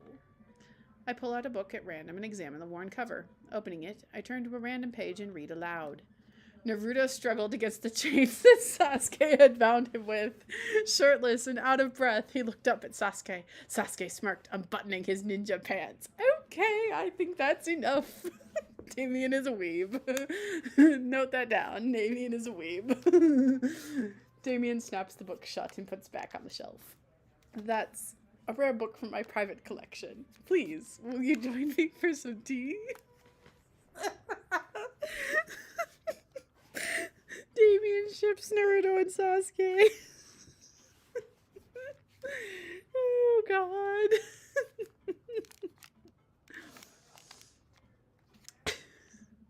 I follow Damien to his sitting room, where finger foods have already been set up on a beautiful tiered silver tray. I take a seat in one of the high-backed chairs as Damien pours and serves me some tea. I can't believe we're having a high tea. I never thought I'd get to do this. Damien smiles to himself. I'm dying, Pop. You don't understand. What? It's a common misconception that high tea refers to the wealth or class of the people enjoying it, when in fact the high refers both to the later time of day that the working class had to enjoy tea and the height of the tables on which they were served. Fun fact, I've gotten to do high tea once, last weekend. Oh, my dear friend, we're currently enjoying afternoon tea. That's informative. Damien takes a seat next to me and serves me a tiny sandwich. I think I'm gonna compliment his house. Damien is your boy. I think I'm gonna compliment the house. It seems like you've put a lot of work into this place. Thank you. No one's ever complimented my home before. Hell, I can barely get matching salt and pepper shakers in my place, and look at what you've done. I'm kind of jealous. That's very generous of you to say. What got you so interested in goth stuff? Well, when I was a young boy, my father... Did he take you into the city? Sorry. Did you guys see a marching band? I'm afraid I don't understand. You're serious? Of course. But it's, the song. Amanda made me listen to it. As if the dads in this are not old enough to know that song. Seriously? I'd love to see a marching band. Nevertheless, I've always had a love for art, history, and fashion. What started off as a small hobby of collecting taxidermied animals grew into sort of an obsession. It's a privilege to be able to appreciate the lives and culture of those who came before us, I think. Why not go all the way? I like not dying when I catch a cold. He takes a sip of tea. I can acknowledge that there were many very terrible things about the Victorian era, and to try to live a life that strictly aligns with those ideals would be admittingly horrid. But I think it takes a critical mind to truly appreciate something to the fullest, to be cognizant of its flaws and love it all the same. Tell me, Michael, do you have any hobbies? Oh man, I do, but I don't know if I care about anything the way you care about this stuff. Well, I'd love to hear about your interests. Hearing someone talk about the things they're passionate about is intriguing and quite honestly rather attractive. Please do tell me about your hobbies. Quick, sounds sophisticated. I like watching soap making videos on the internet. Love me some more jumbles. I learned how to jungle once. You know what? I'm gonna go with this soap making one. Soap is an important advancement in modern society, getting rid of germs and stuff. I would say that people who make soap are the true heroes. To watch them work is an honor. I tried making some with Amanda once, and we both had to go to the doctor for the rashes, which I guess goes to show that we should leave it to the professionals. We finish our tea and finger sandwiches. Come, I have one more thing to show you. Oh, Quills is always lurking around. Generally, they're at least one of the other viewers in the chat. They just don't talk very often. Damien takes me around the back of his home, where a variety of flowers flourish in beautifully landscaped rows. A small stone path weaves through it, and butterflies flit lazily through the air. My garden. It's beautiful. Thank you. Victorians took flowers and floral arrangements very seriously. You see, it was considered uncouth to discuss personal and romantic relationships in public, so lovers and friends alike would use bouquets and to send secret messages to each other. Each flower and plant is symbolic of different feelings. Even more interesting is that one flower could mean different things depending on the other plants it was paired with. One had to be extremely careful, as even the style in which the ribbon was tied around the bouquet affected the message. Damien leans down and plucks a gorgeous bright orange flower off the vine. Lilium bulbiferium, the orange lily. What do you think this one means? My loins are ablaze. Thou art the tightest. 3 cheers for sweet revenge. I'm gonna go with my loins are ablaze. How does everybody else feel about that? My loins are ablaze.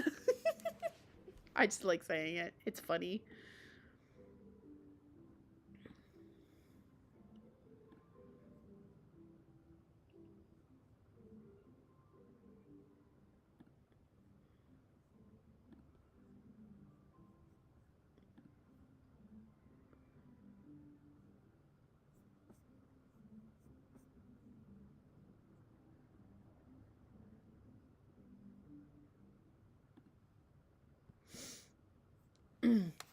My loins are ablaze.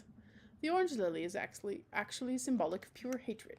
Well, and that's precisely why floral arrange. Ooh, you know what? Can I go back and like do this again? I know there's a way to open up the.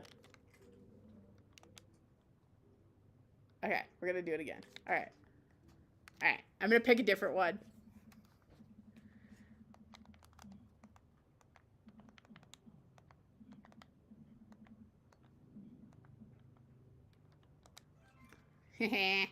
I like making Damien happy.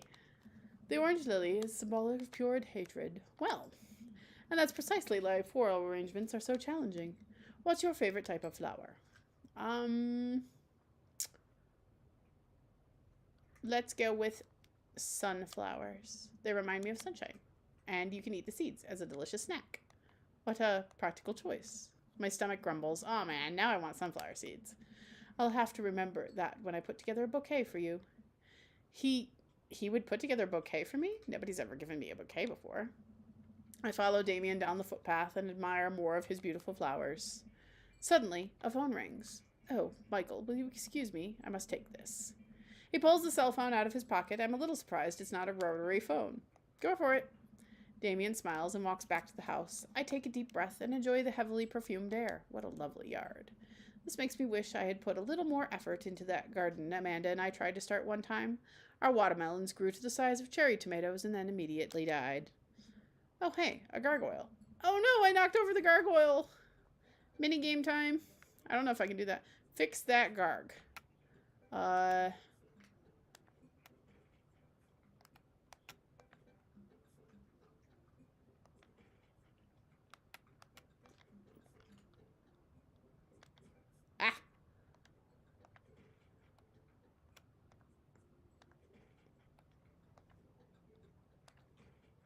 no.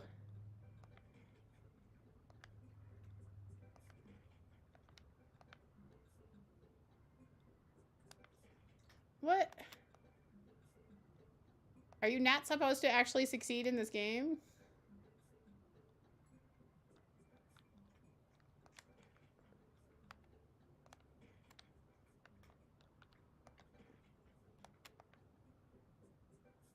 I swear to gosh, this is how it's supposed to go.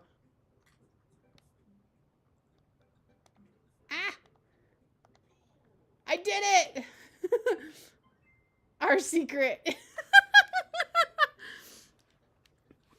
When do you pick a hubs? You have to go through 3 dates with one of them, Gothy. So, like, the third date is, like, the last one. But that doesn't necessarily mean you end up with them either. Like, there's various endings you can get.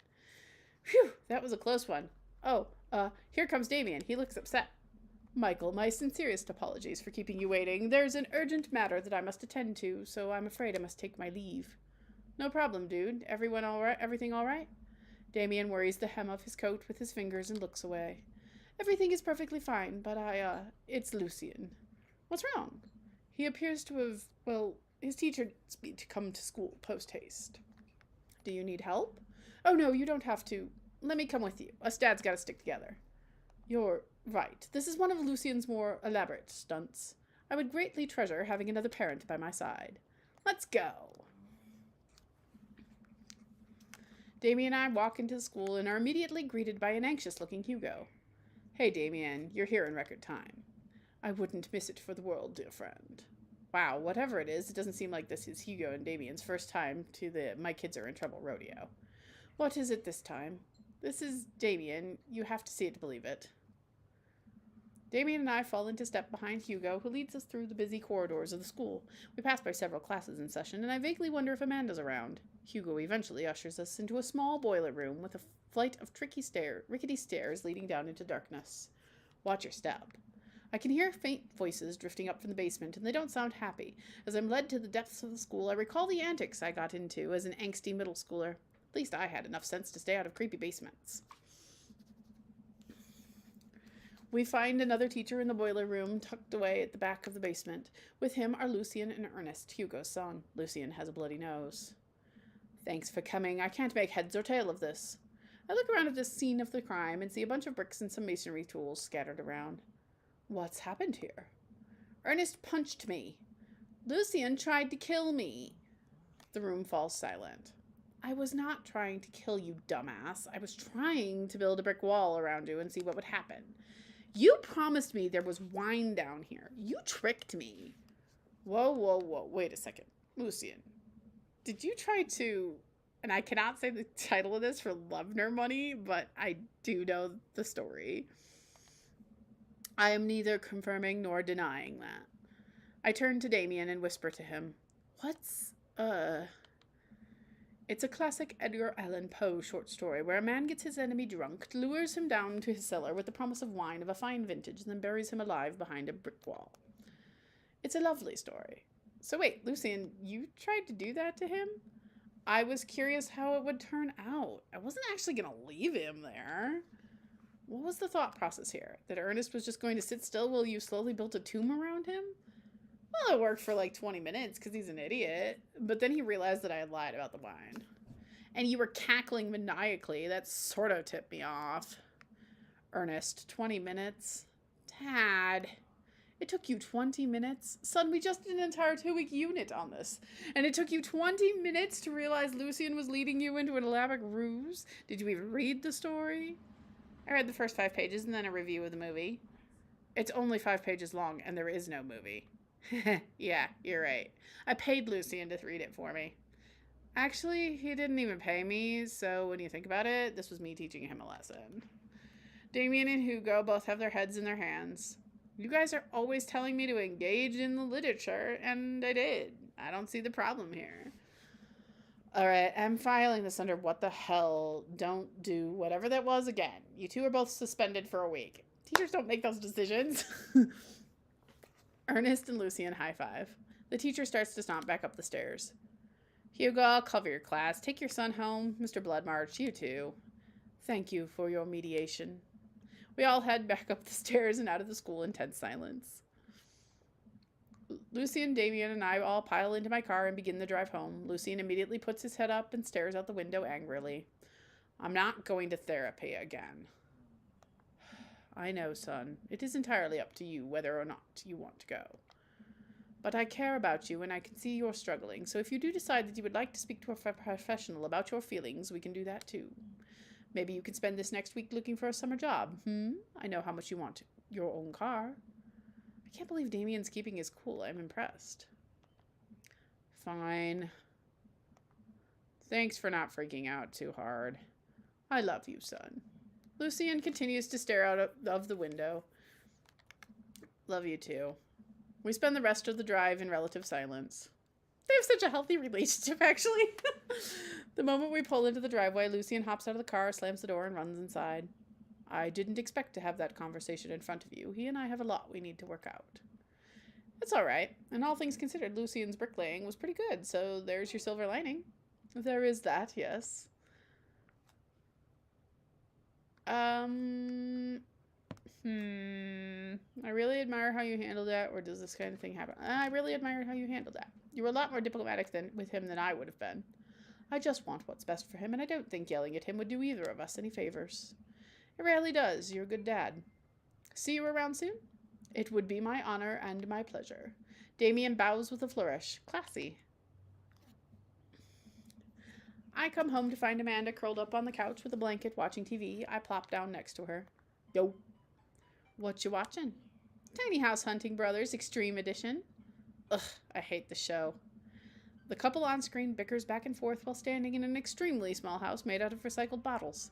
The Tiny House Hunting Brothers watch them with bemused expressions, both of their heads touching the low ceiling. I told you I wanted a 2-bed, 2-bath, shabby chic cottage. This house doesn't even have a bathroom. But honey, the outhouse is only 20 yards away. It's not that bad. I am not pooping outside, Greg. Why don't they just get a regular-sized house? I don't know. How'd afternoon tea go? It got strange. We had to go to the school and pick up Lucian since he lured Ernest down to the cellar with the promise of a fine vintage and then tried to brick him into the wall, right? How did you know that? Has everyone read this story except for me? Lucian live streamed the entire thing. This entire day is beyond me. But otherwise, it was a fun day. The Damien guy's a character, but he's really good company. And surprisingly, a diplomatic dad. I dig his style. You know what? Me too.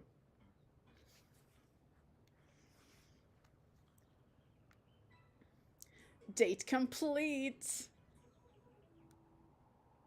How'd we do? We got an A rank. Oh, Josama.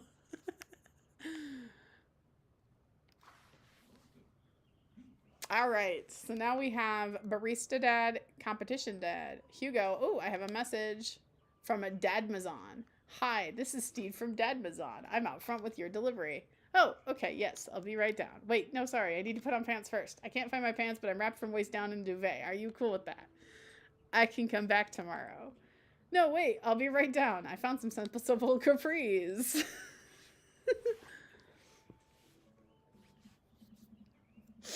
Oh, I got a package. I wonder what it is. Oh, I bet it's that package of socks I ordered. I open up the box and start pulling out a packing peanuts. Man, these socks reek. Okay, that's definitely not socks. It's butterflies? Oh boy, I almost don't even know what Amanda was planning on doing with these. Hey Amanda, your box of dead butterflies is here. What's up? Are you sacrificing them? What? You ordered butterflies? You can order dead butterflies online. Wait, so these aren't yours? No, but I'm definitely ordering some right now. Okay, love you. I take a look at the box again. Oh, this is addressed to Damien's house. Well, of course I'm going to give the box to Damien. I should take it over to him. I jog over to Damien's house with the box. I pull back his door knocker, but suddenly the door opens. Mr. Howard, to what do I owe the pleasure? Whoa, how did you know I was about to knock? I don't know. Okay, okay. Anyways, I think this got delivered to my house by mistake. I hand him the box and his face lights up, and he is thrilled. What a wonderful surprise. I was just about to send a strongly worded letter to the courier service about this. Many thanks. Not to pry, but what are you going to do with those butterflies? Would you like to see? Alarm bells ring in my head. This is how you die, Michael Howard. Sure. Damien leads me into his study where he set up some sort of workstation. Above his desk is a wall pinned with butterflies, moths, and beetles. Oh, wow, that's really something, Damien. I'm quite proud of my little collection. You do all of this yourself? Of course, I find it rather relaxing. How do you? It's simple. Here, let me show you. These aren't quite ready yet. They need to be rehydrated overnight, so they're easier to work with. I have some over here that are ready to pin. Damien takes a seat at his desk while I hover behind him. He picks up a little triangular paper package and snips off the edges. He pulls out a little black butterfly and shows it to me. I'm rather excited about this one. It's a turquoise swallowtail. He gently opens the wings, spreading the butterfly out on the table. The backs of the wings are gorgeous iridescent green color. Oh, and the pigment on this one is so nice, too. Always. Anyways, pinning a butterfly is actually very simple. It just requires a delicate touch. First, I'll put a pin through the thorax. Damien slides a pin through the middle of the butterfly and places the butterfly on a piece of styrofoam. He carefully arranges the antennae with forceps and begins placing paper and more pins on and around it. He does this so effortlessly that it's almost hypnotic. I have a frame here that I think this one will look quite pretty in, but I'll need to let it sit a couple days until it's ready. And then what? I remove all of the pins and put it on display with the others. I take a closer look at Damien's collection. One with bright blue wings keeps drawing my eye. This one's so pretty. Damien takes it off the wall. Ah, yes, that's a blue morphle, one of my favorites, too. He hands the small frame to me. Here, I think it would look lovely in your home. Oh, I couldn't take this. I insist. Believe me, I have more than enough. Thank you. If you ever have an interest in pinning some insects yourself, you know where to find me. I think I'll leave that up to you. I feel like I'd probably break them in half with my butterfingers. Nonsense. You have beautiful, steady hands. You would make a fine taxidermist. Am I blushing? Damien walks me to the door and gives me a warm smile as I leave. Do take care of yourself, Michael. Thanks for allowing me to share my odd little hobby with you. Oh, Damien. I've got dance, barista, combat, or nerddom.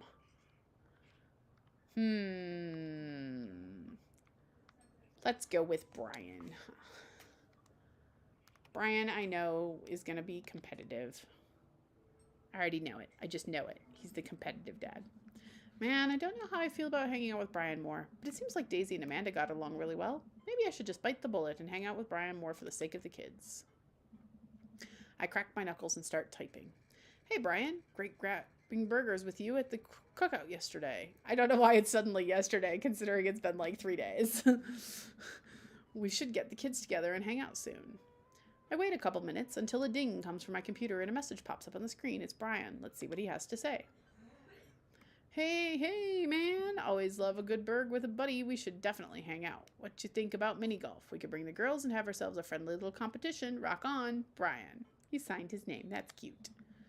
Friendly competition? This is perfect. I know Amanda and I will crush Brian in mini golf. I've been taking her to mini golf courses since she was a little kid, and I'm proud to say she's almost better at it than I am. Almost. I type back. That sounds great, man. Name the time and place, and we'll be there. Hey, Amanda. Hey, would you be up for some mini golf with Brian and Daisy? I'm a little out of practice, and I know my backswing leaves something to be desired, but I think I could keep it in the negatives. Perfect. Come on, kiddo. Let's do this. Are you ready for this? Arr, matey, I'm as ready as I'll ever be. Why are you talking like that?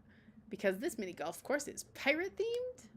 I just now realized we are indeed standing on top of a giant pirate ship in the middle of a course. Oh, come on, pirate dad. Won't you talk like a pirate with me? Arr, ahoy, scurvy. Avast ye. I'll make Brian and Daisy walk the plank with my superior golfing abilities. Doubloon. Aw, come on, Dad. You just told me this was going to be some friendly competition. Friendly competition is dad code for actual competition. I need to prepare my body, mind, and soul to defeat Brian on the field of glorious battle. It's just mini golf. Just mini golf? It's so much more than that. I kneel down and place a hand on Amanda's shoulder. I just want you to know that there's no pressure. It's not a big deal. Don't worry about it too much, but we have to beat Brian at mini golf. Whatever happened to just having fun? Oh, we will have fun. When we beat them. Amanda gives me the side eye, but before I can side eye her back, I spot Brian and Daisy. Ahoy there, mateys! Ahoy! Brian walks up with Daisy in tow. Just a moment.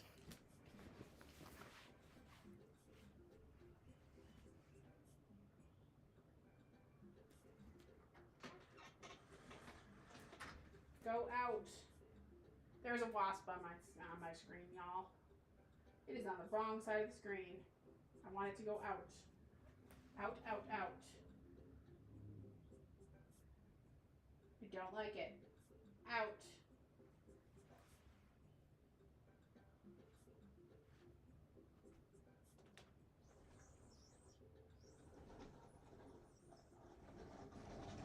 Close the door. Protect myself from the wasp.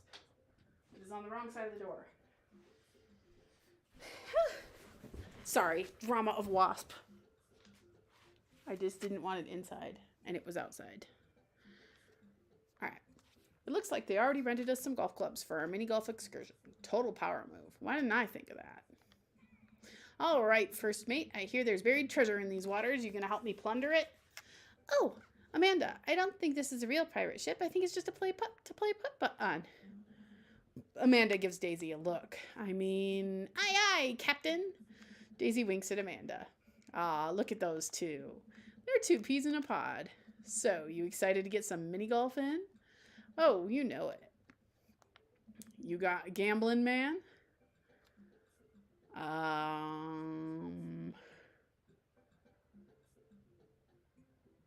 Oh man, you can be really forward with him. Do I get you if I win?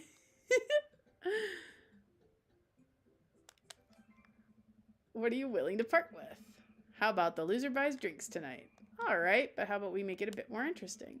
I'm listening. The loser has to mow the winner's lawn this weekend. Well, my yard's pretty big. Are you prepared to take that on?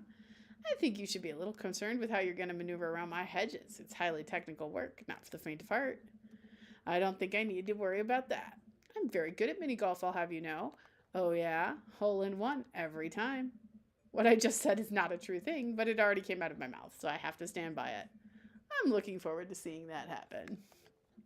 Brian and I eye each other up and down. May the best dad win. Brian and I shake hands and lock eyes. It's about to go down.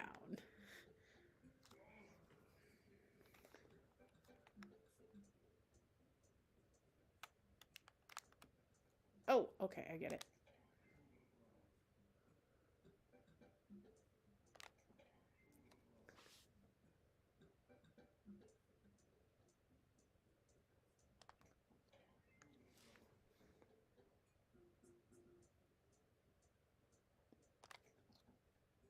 Oh! That one did not go in.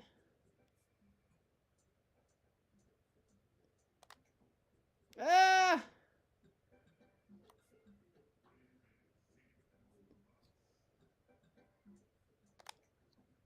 No!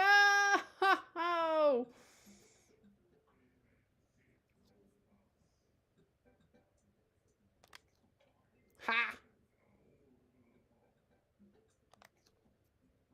Ah! No! It didn't go far enough.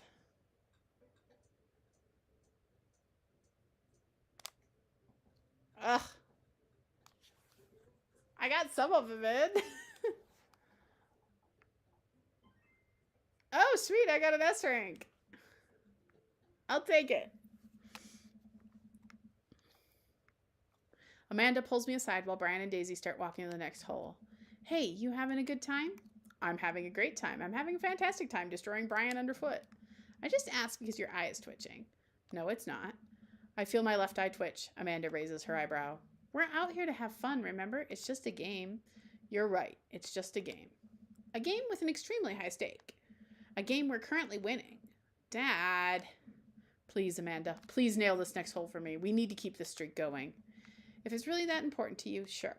Amanda walks over and tees up for a particularly hard windmill hole. Gripping her club, she winds up and launches the ball into the parking lot. She looks me right in the eye and does an exaggerated shrug. Oops. I disagree with her actions, but I appreciate her act of youthful defiance. She walks over and pats me on the back. That was for your own good. Love you, kiddo.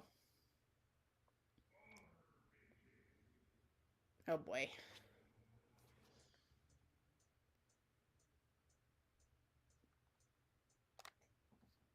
Ugh.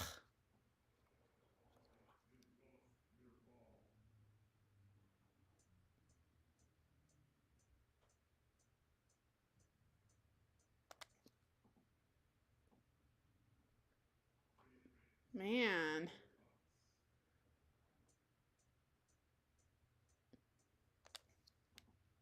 Ugh. No.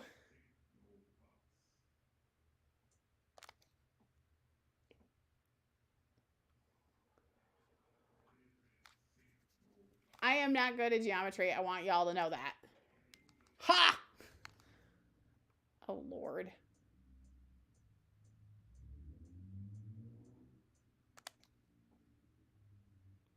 Sweet.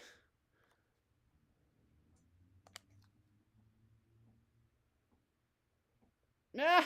Oh my God. How in the world?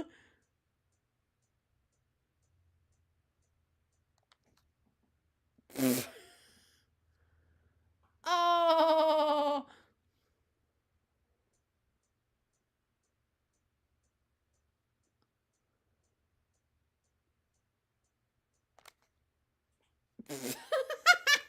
I did terrible.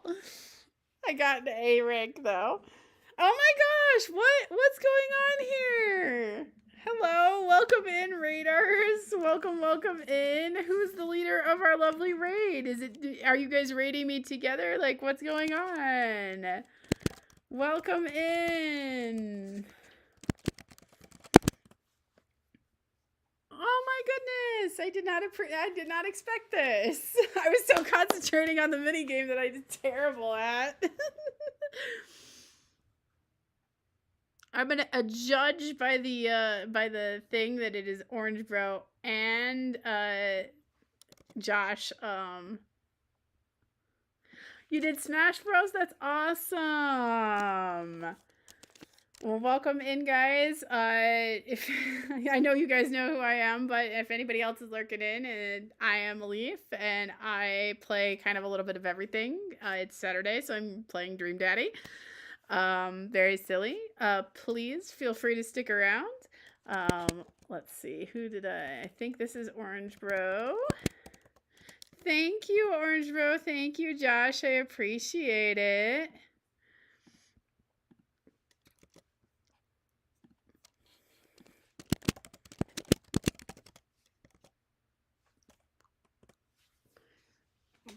Happy to have you guys in here. We just kind of did a okay job, but I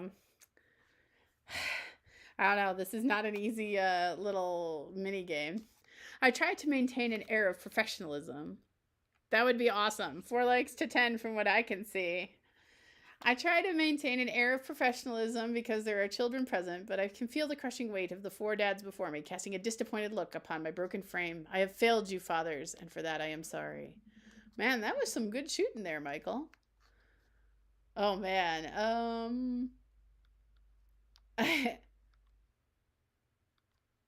I will say I have fought valiantly, and my only regret was being bested.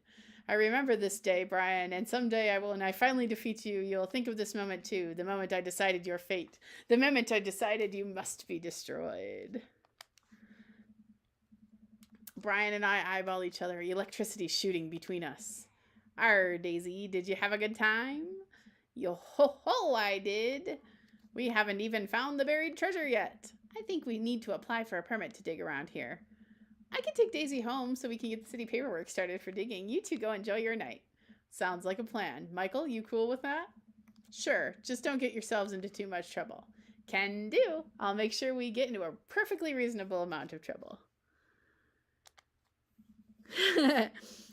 Puff, you missed me trying to play putt-putt golf with Brian. Amanda and Daisy skip away yelling about buried treasure. Bless that kid's tiny rebellious heart. Well, guess we should hit the bar now. There's actually a tiki bar attached to this place. How about that? Sounds like a plan.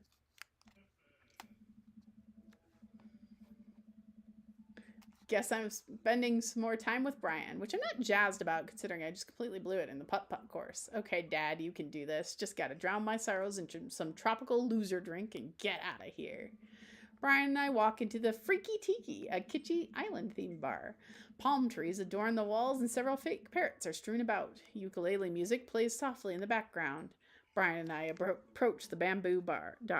Yes, it's a dating sim. You're a single dad and you're dating the dads in your neighborhood.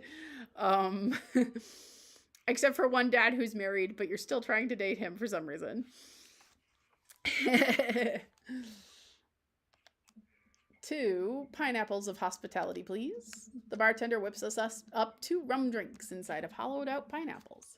He sets them on fire and we have to blow them out before we can drink them. Usually I just like to, I don't know, drink my drinks. If you don't want yours, I'll take it. And best me again? I think not. I take a sip of my pineapple of hospitality. Sorrow tastes fruity.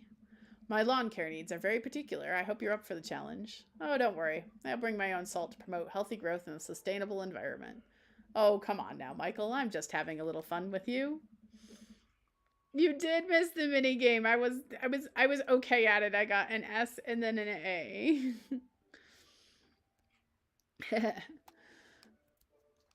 Really, I'm very glad you guys popped in. Thank you for raiding me, even if it was a tiny raid. All raids are welcome here. I grumble and sip some more of my fruity sorrow drink. Fine, you got me on this one. While I sip more of my drink, I notice a TV in the corner. Hey, Extreme Makeover Deck Edition is on.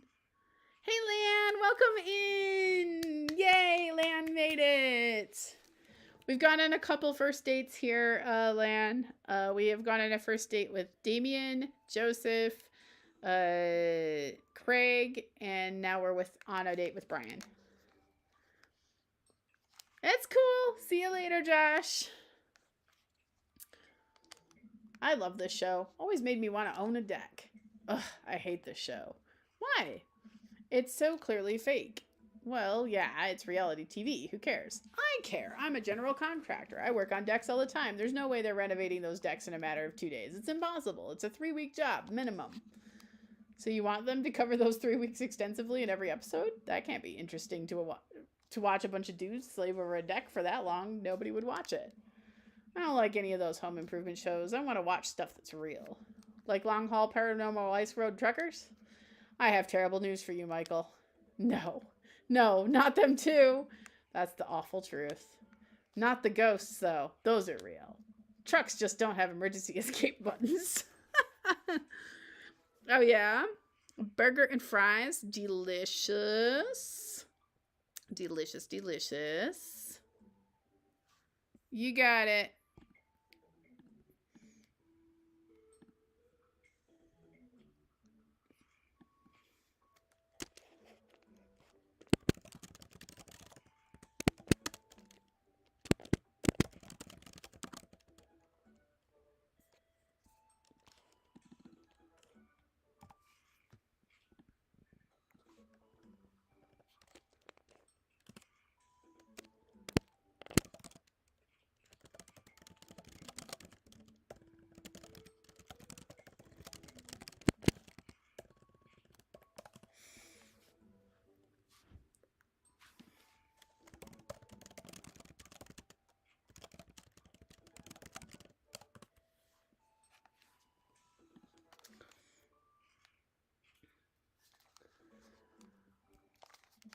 I've been lied to for so long.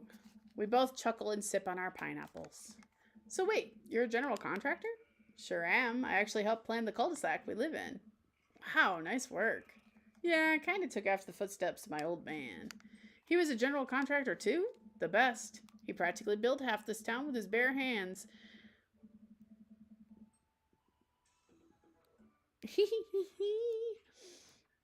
It's weird how you spend your whole life trying not to become your father, and then you wake up one day and there you are. But I get to work with my hands, and it pays more than enough to take care of my daughter, so it's the absolute dream job, for me at least. Well, that's impressive. Building stuff. Whoop. Building stuff has always been my weak point as a dad, and I've been okay with that until now. Now I must defeat him. I do have that patio furniture I haven't put together still sitting in the garage. Okay, maybe I should cool it with the dad competition. Gotta keep it light.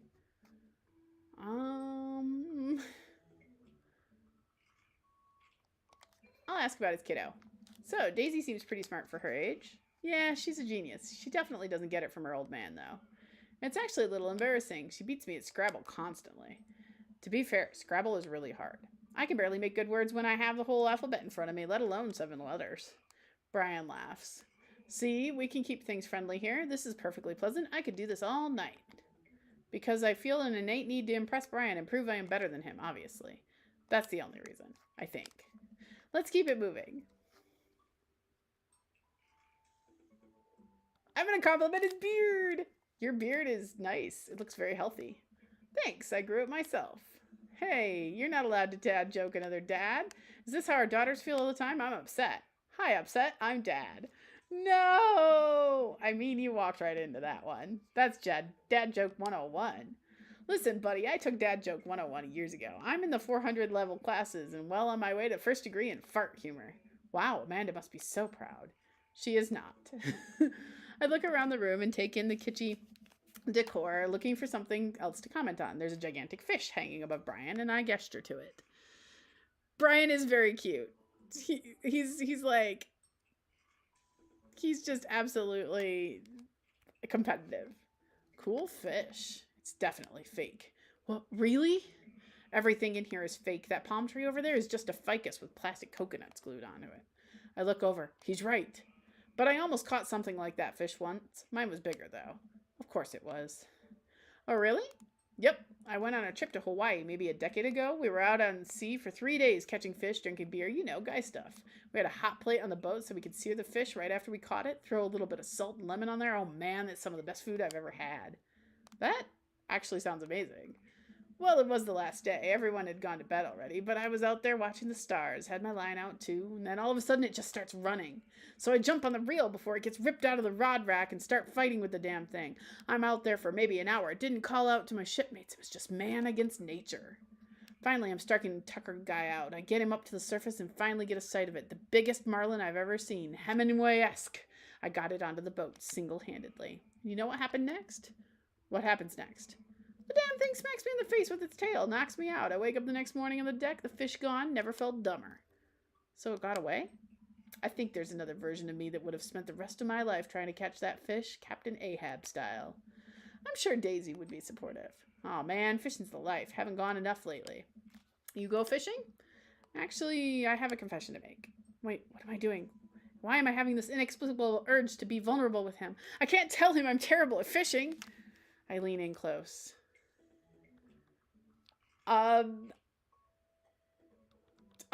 This is rude. Yeah, all of them are dads. Every single character is a dad. Some of them have a lot of children, too. I'm simply the best out there. Okay, since you're such a pro, I'm taking you fishing. Do you want to go fishing? Wait, don't answer that. Yes, you do. We're going fishing. Oh, no. Oh, I don't know. Come on, it'll be a blast. I know the perfect little fishing spot. I'll bring some beers. We could just sit back and relax and reel in some trout. We'll bring the kids with us. Come on. You know you want to. I sigh. I've been cornered. Yeah, okay. Brian gives me an exuberant high five. Yes, maybe we can see who catches the most fish so I get you mowing my lawn. You can try to beat me, but they don't call me Michael Good at Catching Fish Howard for nothing. That is the worst nickname ever. Oh my gosh. Hi, Kirby. Welcome in.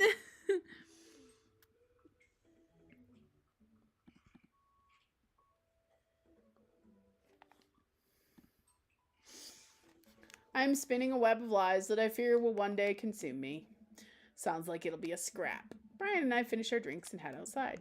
'Till next time. Oh. I'm real excited to catch way more fish than you, Brian. Brian extends his hand and gives me a friendly but firm handshake. I can see that the competitive fire in his eyes is going to become a whole thing, isn't it? Once Brian takes over babysitting duties, Amanda walks home with me. She immediately plops down on the couch and flips on the TV. So, how was your hang with Brian? It was okay. Oh, yeah, he seems like a neat dude. I think so. I don't know, the guy loves a good competition. But then again, apparently so do I. What did you and Daisy end up doing? You like this guy better, Grande?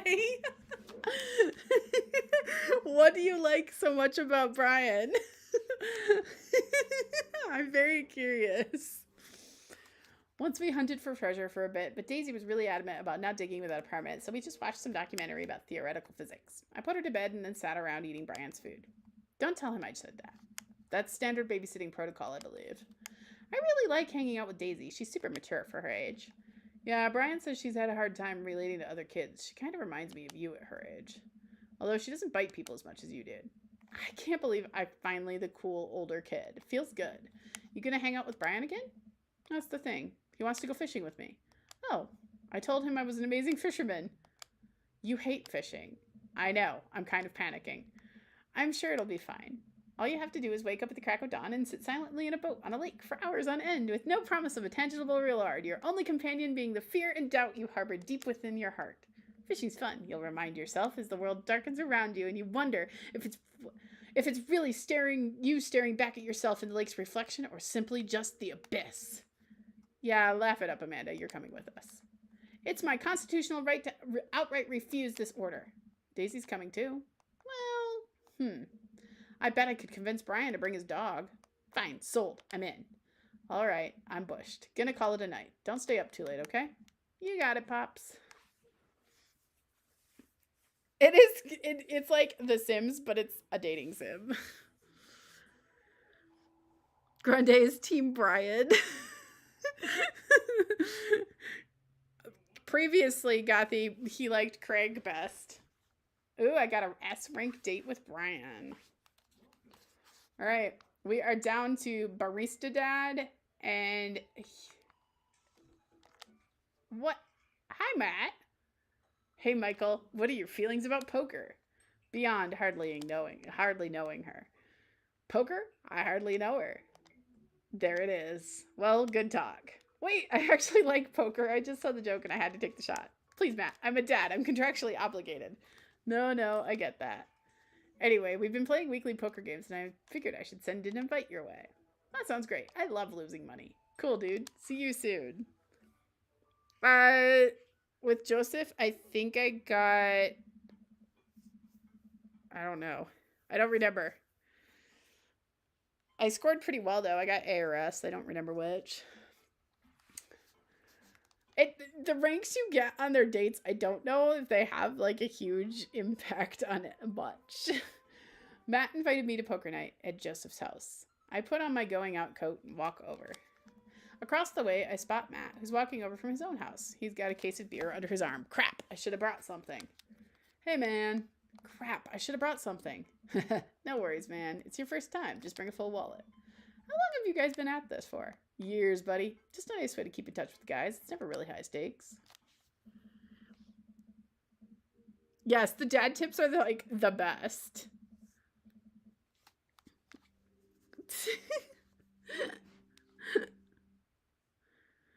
Kirby's gonna curb. I bet you are, Kirby.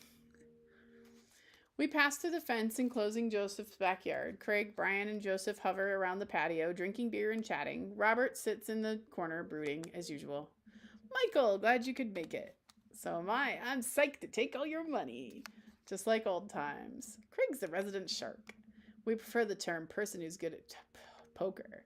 I'm well aware Craig's always been suspiciously good at poker. Are you still as terrible as you were in college?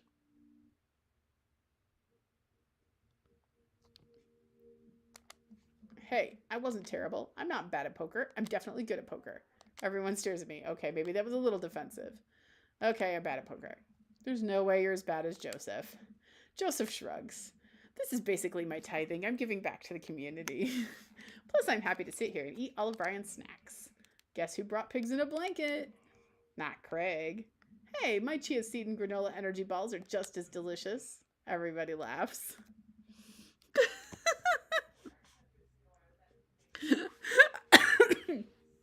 I love the dichotomy in the chat over who likes which character the best. Y'all are great. Let's just get the game going. We all take a seat at the table and Matt starts dealing cards. The first couple rounds go by easily as I'm getting the hang of things. It's obvious Craig is running the show here. Craig, how did you get so good at this? It's pretty easy. You just start getting a feel for everybody's tell. Like Matt will scratch his ear. Hey, Brian adjusts his pants when he's trying to lie. Now wait a second. And I think you just loudly announce to the whole room you have a good hand. Yeah, yep, that's me. What's Joseph's tell? Everything. Literally everything. The man is an open book. He couldn't lie if he tried. Well, at least I have God on my side. See, you can't even say that with a straight face. What about Robert? Honestly, the man's an enigma. Robert raises his glass of whiskey to us in a solemn salute.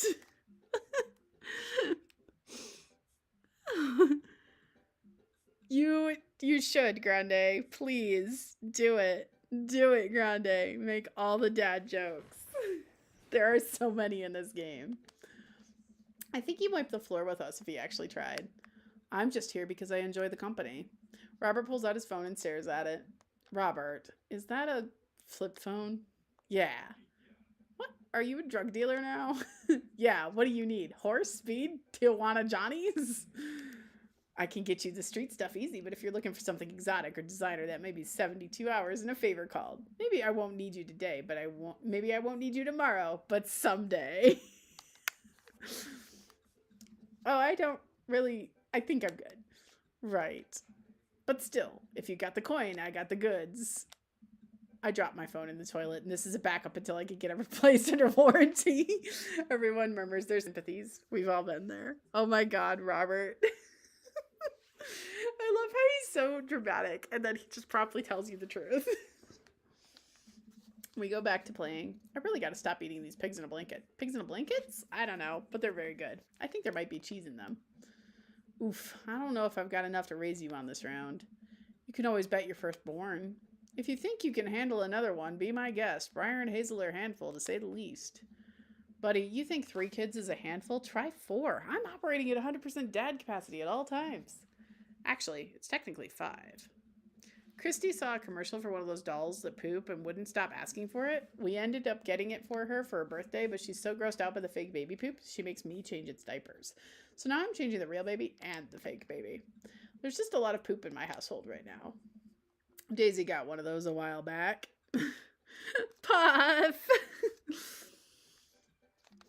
One night I walked in on her after she tried to take the doll apart to see how the poop mechanism worked, but then she couldn't put it back together and started crying. Poop everywhere. Fake poop, but still.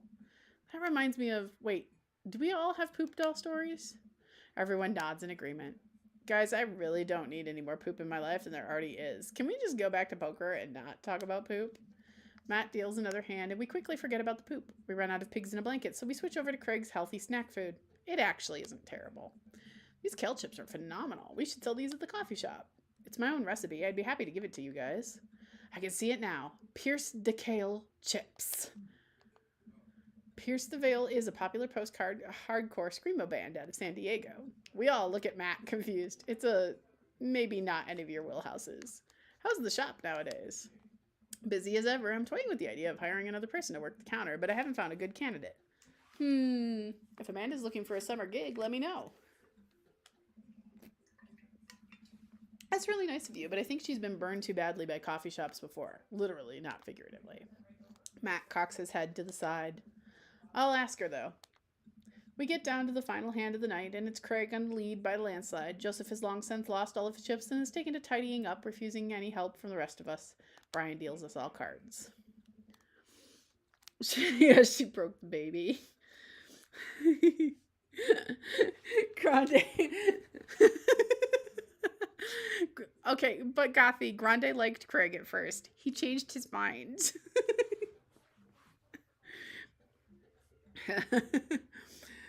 So what's it going to take for Robert to give a damn on this round? Robert looks up from his half-empty glass of whiskey.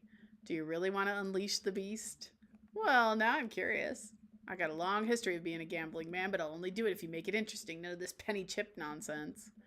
I got a Lily's 18-year single blend sitting in my closet right now. Was saving it for when River turns 21, but I'm willing to put it up as collateral. Now you're talking my language. He throws the keys to his truck on the table. She's seen better days, but she could still pull a tree trunk out of the ground. Nope. Myself and everyone else at the table immediately folds. Deal the cards, Bry Guy. Are you guys sure you wanna... You heard the man. Deal.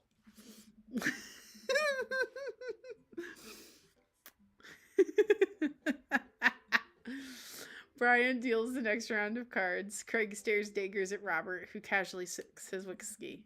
So I know what you might be thinking. Robert put his old workhorse up for grabs, his only mode of transportation, at times in his life, his only home. How could he be so sure of his abilities in gambling? I'll tell you right now, Craig. I wasn't always like this. I was a lot like you, smart, talented, cocksure of my own luck, great biceps, but it didn't last long, though. I lost everything in a game of Pai Gao in the back room of a Shenzhen tea house on what I thought was a 3-day business trip. Everything gone. Clothes, money, identification, you name it. I woke up in a ditch near Zanzu Park and had to make my life new from there. It took me 3 years to beg, borrow, and steal my way back to American soil. And in those 3 years, I saw the greatest depths of human fear, loved deeper than I ever had, and lost it all many more times over. I've seen my own death, Craig. I know how I die. It's not like this. So let's make this more interesting. Robert produces the deed to his house from his jacket and tosses it on the table. Robert just carries this around. All I have and all I am. Are you prepared to go the distance? Craig wipes the sweat from his brow. He studies Robert's face intently, searching for any sort of tell that he can find. Robert casually sips his whiskey again. I fold. Everyone erupts. Fine, the whiskey's yours. And that's why you don't dance with the devil. So what was it? Were you bluffing or did you have the cards? That's for me to take to my grave, fellas. Next week, boys? Next week. You got it. I'll be there. This has been a very relaxing, and I sincerely doubt I will wake up in a cold sweat ever thinking about it tonight. Keep working on that poker face, Michael. We all say our goodbyes and head our separate ways. Yeah, Robert casually won is right. All right. Coffee dad or bookish dad? Coffee dad or nerd dad? What do we think? Coffee or nerd? We gotta go on a first date with both of them, but which one first? Matt or Hugo?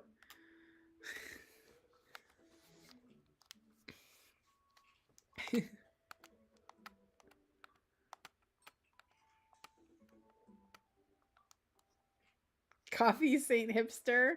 We already went on our first date with Brian. I gotta go on the first dates with the last two. I've got 2 more last first dates first. I have one Matt and one Hugo. It's gotta be Matt or Hugo. Fine. Well, Matt or Hugo? Well, I will do both, Grande. I need to know who to go first, though. Hugo? I have 2 for Hugo and one for Matt. Hugo works for me. He's me if I was a dude. And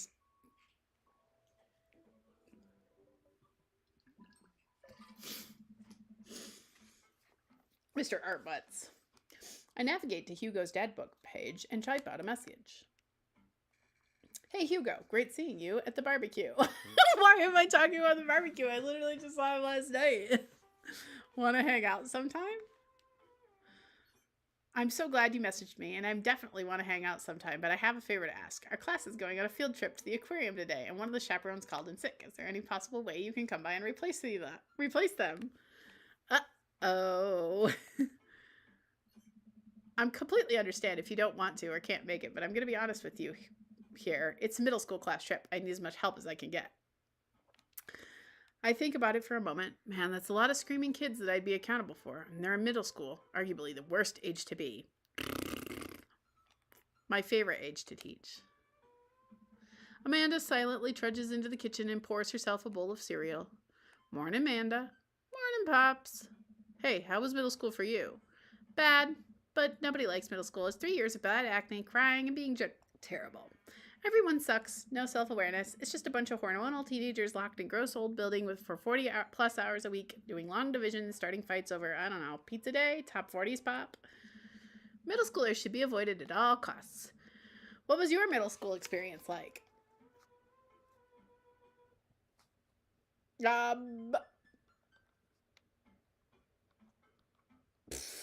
mean, I didn't like it. I had my first crush in middle school and I'm still bitter about it. Alexis Stuggs, you hurt me and I'll never forget. What'd she do to you? I stare off into the middle distance, remembering the 24 hours we dated and the 3 times we held hands between class periods. Then I remember the bitter betrayal, her leaving me for Arnold Birmingham, him making me eat dirt in front of her. I don't want to talk about it. See, middle schoolers are reprehensible. Wait, why are you asking me about middle school? Oh, Mr. Vega requested my help to chaperone his middle school class in the aquarium. Just wanted to know what I was in for. You get to go to the aquarium? Are you kidding me? The last field trip I got to go on was at the clam chowder factory. They didn't even give us clam chowder. They gave us square pizza at a clam chowder factory. Oh, is that why you won't eat clam chowder anymore? No, it's because Bodding Willingham threw up in one of the vats of clam chowder and I'm the only one who saw it happen. It haunts me. Right. Let's leave that story firmly in the past. Anyway, you should just do it. Mr. Vega sounds like he could really use the help. Plus, you get to hang out with cool fish. Amanda, I get kind of weird about aquariums. The ocean makes me nervous. What? Are you worried that a whale is going to pop out of the touch tank and swallow you whole? Don't you put fear in my heart. Well, do they have penguins there? Yes, they have penguins there. Then it's settled. Penguins outweigh the fear of the ocean. I sit back down at the computer and let Hugo know that I'm available. He tells me to meet him at the aquarium and gives me the address. I grab my keys and kiss Amanda on the forehead before I head out. I liked chicken sandwich days. Those were my favorite days. I arrive at the aquarium to find that the school buses have beaten me there. Preteens huddle around their teachers in small groups, yelling at each other and goofing off. Every teacher looks like they're at their wits' end. Hugo jogs up to me, looking frazzled. I'm so glad you're here. Hugo! It's been a debacle all morning. We're shorthanded and most of the kids won't stop screaming, as I'm sure you know is the case with all middle schoolers. I lived through Amanda at 12. I'm all too familiar. Great. Well, it's you and me chaperoning a group of 10 kids. They're over here. Hugo walks me over to a gaggle of preteens. We're all sitting on the ground playing with their phones. They're not kicking each other like some of the other groups, so we're off to a good start. Penguins do make everything better. Can you guys put your phones away? All of the kids look up for a moment to stare at Hugo, then they go back to texting. At least they're quiet. Too quiet. These guys are up to something. I could feel it. There's no way. They're too busy thinking about not getting food stuck in their braces to pull any stunts. It's middle school, after all. We'll see. The classes start filing into the aquarium, and Hugo hands out a massive stapled packets of paper to each kid. These are due at the end of the field trip. Yes, this will be for a grade. No, you can't borrow a pencil. The kids collectively groan and grab the sheets from Hugo. What's in the packet? Honestly, it's just busy work so the teachers can have a moment's reprieve. I think one of the questions asked them to sit quietly for 10 minutes and think about the Great Barrier Reef. Teacher hacks. I like that. Wait, I thought you were an English teacher. What does the aquarium have to do with books? We just did a unit on the old man in the sea. Nothing quite like introducing kids to the futile perseverance of the human spirit by making them pet stingrays. Gives us time to check out some of the exhibits as well. Come on, they have a phenomenal selection of tropical fish. While the kids sit on the floor and pretend to do their assignments while they text, Hugo and I wander over to a large tank filled with brightly colored fish. Hugo points to a brown and white fish with long spines. That right there is a lionfish. Did you know that their stomachs can expand up to 30 times in size? Whoa. Their spines are venomous, too. Nature is hardcore. You think that's bad? Take a look at this one over here. Hugo points to a spiny, grumpy-looking fish hanging out at the bottom of the tank. That's a stonefish, the most venomous fish in the world. Are they just, keep it here? Oh, they're relatively harmless so long as you don't step on them. What happens if you step on them? Tissue necrosis. Cool. Nature is wild. Man, Hugo seems to know a lot about fish. I feel the overwhelming need to impress him. Hey, see that fish over there? That one? Yeah, that's the... that one. Did you know that...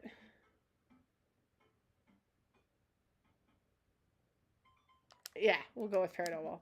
This fish sleeps upside down, but contrary to popular belief, is not actually a vampire. That's the vampire fish.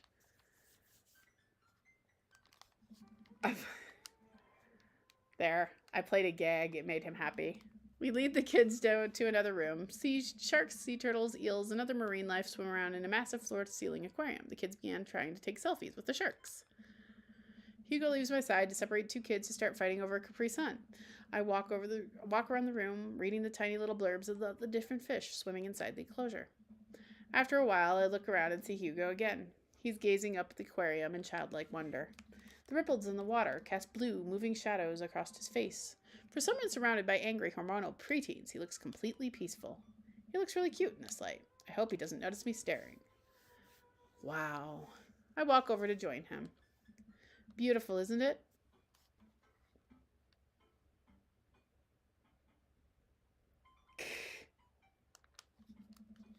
A great many mysteries lie in the ocean. It's truly fascinating to be able to observe it in a setting such as this. That's a very astute point, Michael. We stand together there for a moment, admiring the wonders of marine life. We eventually make our way into the touch tank room, which seems to be the only thing the kids are actually interested in. The tank is filled with a variety of horseshoe crabs, sea urchins, stingrays, and small fish. I stand around the edge of the tank, keeping a wary distance from the sea life. Who knows what kind of nefarious plans those horseshoe crabs have for my well-moisturized hands. Hugo rolls up his sleeve and sticks his hand in the water. Don't you want to pet some rays, Michael? Oh, I think I'm good. I think I should stay over here and admire them from a respectable distance. Come on, it'll be fun and informative. Don't make fun of me, but I'm scared to touch them. I get weird when there's no glass separating us. I don't know what any of those things are, but I get the feeling they will probably bite me on my delicious hands if given the chance. Nothing in this tank can hurt you. The stingrays have their barbs removed. The horseshoe crabs only eat little clams, and the anemones are perfectly safe to touch. Against my better judgment, I approach the tank, slowly dipping my hand into the cold water. I touch a stingray as it glides past me. See? Not so bad. Feels like fun, slimy leather. Gee, Michael, I had the same reaction. Things get a lot less scary when you learn more about them, right? I dive my hand back into the tank with a renewed vigor for ocean life. I poke at some urchins and feel the hard carapace of a horseshoe crab. My hand brushes against Hugo's as we reach for the same anemone. I pull away, blushing. You're getting sleepy, Puff. You're relaxed. Hugo smiles at me. Hey, you're supposed to be touching the fish. Sorry, I just get a little carried away. Wait, that girl over there looks suspicious. Why is that? Are backpacks usually that wet? Hold on. Susan, get back here. Hugo runs after a middle schooler and catches her before she can make it to the exit. Want to tell me what's in the bag? Textbooks? Want to tell me what's really in the bag? Susan won't budge. I walk over to Hugo and the girl. I think he might need a bad cop. Look, kid. We don't have time for games. Whatever it is, goes back in the touch tank now. You're not a teacher. You can't tell me what to do. Yes, well, I am. Can you please put the bag down? Next time, we won't say please. Susan glares at Hugo for a moment before dropping her book bag on the floor. It lands with a slap. We stare at it for a moment before it starts to move. Hugo leans down and unzips the backpack. A horseshoe crab frantically scuttles out and across the floor. An employee swoops in, scoops it up, and places it back in the tank. She gives us a disapproving look. Jesus, Susan, what was your plan? I was trying to free him. To where? Outside? Where he was gonna die? Susan, go back to your group. We'll discuss this later. Yeah, and hands where we can see them. Susan sulks off, leaving me alone with Hugo. He gives me a pat on the shoulder. Middle schoolers have sticky hands. I doubt it's the first time that's happened here. Or the last. In the next room, we see a variety of smaller tanks, sea urchins, tiny fish, and a rainbow of beautiful underwater plant life surrounds us. Look over here. Hugo points to some seahorses gathered at the bottom of a tank. One of them is in the middle of giving birth. That's actually the male seahorse. Sort of takes fatherhood to a new level, doesn't it? Hey kids, come check this out. There's a male seahorse giving birth. A low murmur from the students. They just jump back on their phones. Fun fact, male seahorses can even give birth and then get pregnant in the same day. Man, we thought we had it hard. I wonder if they have to deal with their kids' awkward teenage years too. All however many thousand of them. You seem to know a lot about marine life, Hugo. It's not really my specialty, but I do make a point to learn as much as possible whenever I can. I think that I learned that learning shouldn't end when you leave school. We should challenge ourselves to find out more about the things we don't understand every day of our lives. Because if you stop learning, I don't think you'll ever be able to grow or change as a person. Good point. But I still don't trust the ocean. We'll get there. We finally make our way over to my favorite part of the tour, the Arctic exhibit. Do we get to see the penguins? Yes, we get to see the penguins. Hell yes. Our group of kids runs around the exhibits. They won't stop tapping on the glass of the puffin enclosure, trying to get their attention. For at least a few moments, teachers, chaperones, and students alike seem to be having a great time. What was I worried about? This isn't too bad. Hugo suddenly grabs my arm. Oh my god, there's a student in the penguin enclosure. Wait, just kidding, it's very bad. Is it one of ours? It most certainly is. Molly Henderson, Susan's friend. I look over to the penguins and see a determined-looking kid crouching behind a rock. She's hiding just out of sight of one of the employees. On the side of the enclosure, I see the door to the exhibit ajar. Was it unlocked this whole time? We gotta stop her before the staff sees and bans our school of life. For life, Hugo looks around. I'll create a distraction. Hugo runs toward the puffin exhibit and addresses the entire room. Everybody, everybody, everybody, I have an announcement. The whole room turns toward Hugo. Here's a few facts I bet you didn't know about penguins. Everyone just stares at Hugo, confused. Well, this is my shot. I run into the enclosure and am greeted by a cold blast of air. Psst, hey! The girl whips around to look at me. Her nose is pink from the cold. You can't be in here. Neither can you. I try to walk over to the girl, but the ground is so icy I end up just slipping. I catch myself before I hit the ground, but the girl still laughs at me. Contrary to popular belief, penguins are birds. Birds are traditionally known to fly, but penguins cannot. So I can understand some confusion when we are discussing the birdness of penguins. The crowd is still somehow enraptured. Kid, what are you even doing? I'm letting the penguins go. They deserve freedom. Where are they going to go? They're going to live in my closet. Look, I don't even have time to argue about this. We've got to get out of here. Not until I save a penguin. Little known fact is that penguins only live in cold climates. With some exceptions. So they don't all live in cold climates if you're splitting hairs here. Did I mention that they don't fly? The crowd is starting to lose interest. I'm running out of time. I'm going to bribe her. Fast. I will give you $20 right now if you leave with me. Molly thinks for a second. Okay. Give it to me right now. I reach in my pocket and pull out everything I have, examining each belt. Well, I have $12 and some change, and also a button here. Is that enough? Pay me the other $8 later, and we have a deal. We move to shake on our agreement before I suddenly realize there's a wave of penguins on their way out of the enclosure. We're going to have to block these birds. Mini game time! Block that bird.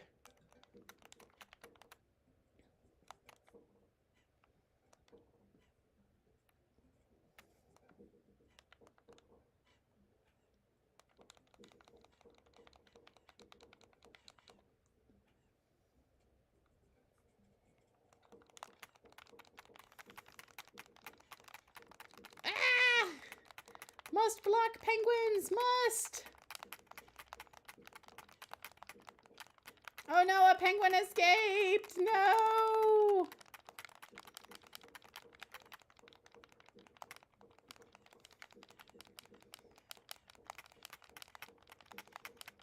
No! Oh my gosh, no, another penguin escaped! Bribe that teen! No! Oh my god, so many penguins are escaping! Oh my god, how many penguins escaped? 6. Oh sweet, I still got an S ranking.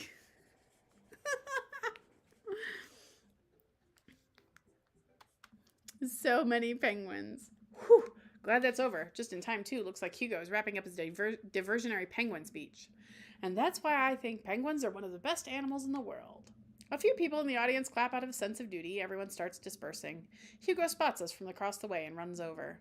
Molly, what were you doing in there? I was liberating animals, Mr. Vega. You realize the penguins can only survive in Arctic temperatures, right? You would have a dead penguin on your hands. Well, it was the thought that counts. No, Molly, it wasn't. Molly turns to me. You owe me $8. What? Just, I'll pay you later, kid. Molly runs off toward Susan, I suppose, so they can compare animal thief notes. You're not off the hook, Molly. Michael, did you just bribe a child? You can't play by the rules when there's penguins on the line. Listen, man, we've all done dark things in our lives. I'm not that young, bright-eyed youth I used to be. The person believed in the world that you wouldn't have to bribe children to save a penguin. The me today knows totally different. I only wish I could go back. Let's just get through the day and get out of here. With the day finally coming to a close, the whole field trip is ushered through the gift shop and we make our way back to the school buses. As we leave the aquarium, the kids load onto the buses and Hugo pulls me aside. Hey, Michael, thank you so much for helping out today. You're a lifesaver. It was no problem. It was actually kind of fun. Let me take you out next time to make it up to you. You like cheese boards? There is nothing on earth more satisfying. Great. I gotta make sure those kids don't steal anything else. See you around. I walk inside to find the house empty. I wonder where the panda's at. Before I know it, Amanda pops in through the front door. What you up to tonight? Just doing some homework. How was the aquarium? It was an adventure. Some kid tried to steal a penguin. We've all been there. I had to run in and grab her before any of the employees saw. You got into the penguin enclosure? Did you steal a penguin for us? Amanda, no penguins were stolen, thanks to the valiant efforts of myself and Mr. Vega. It was nice to get to spend quality time with Hugo, though. I'm surprised he helped complete a covert op. He's usually kind of a what? Kind of a stick in the mud. He's actually pretty cool. I had a good time with him. All right, too much adventure for me today. I'm going to go rest my eyes. You mean take a nap? There's a difference. You'll learn when you become a father.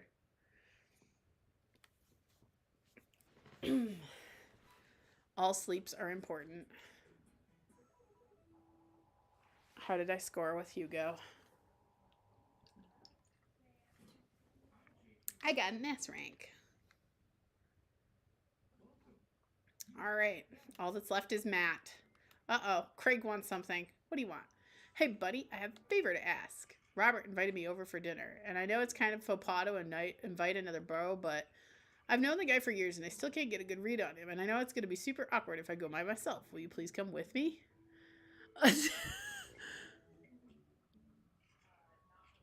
I cannot figure out what that first emoji is going to be.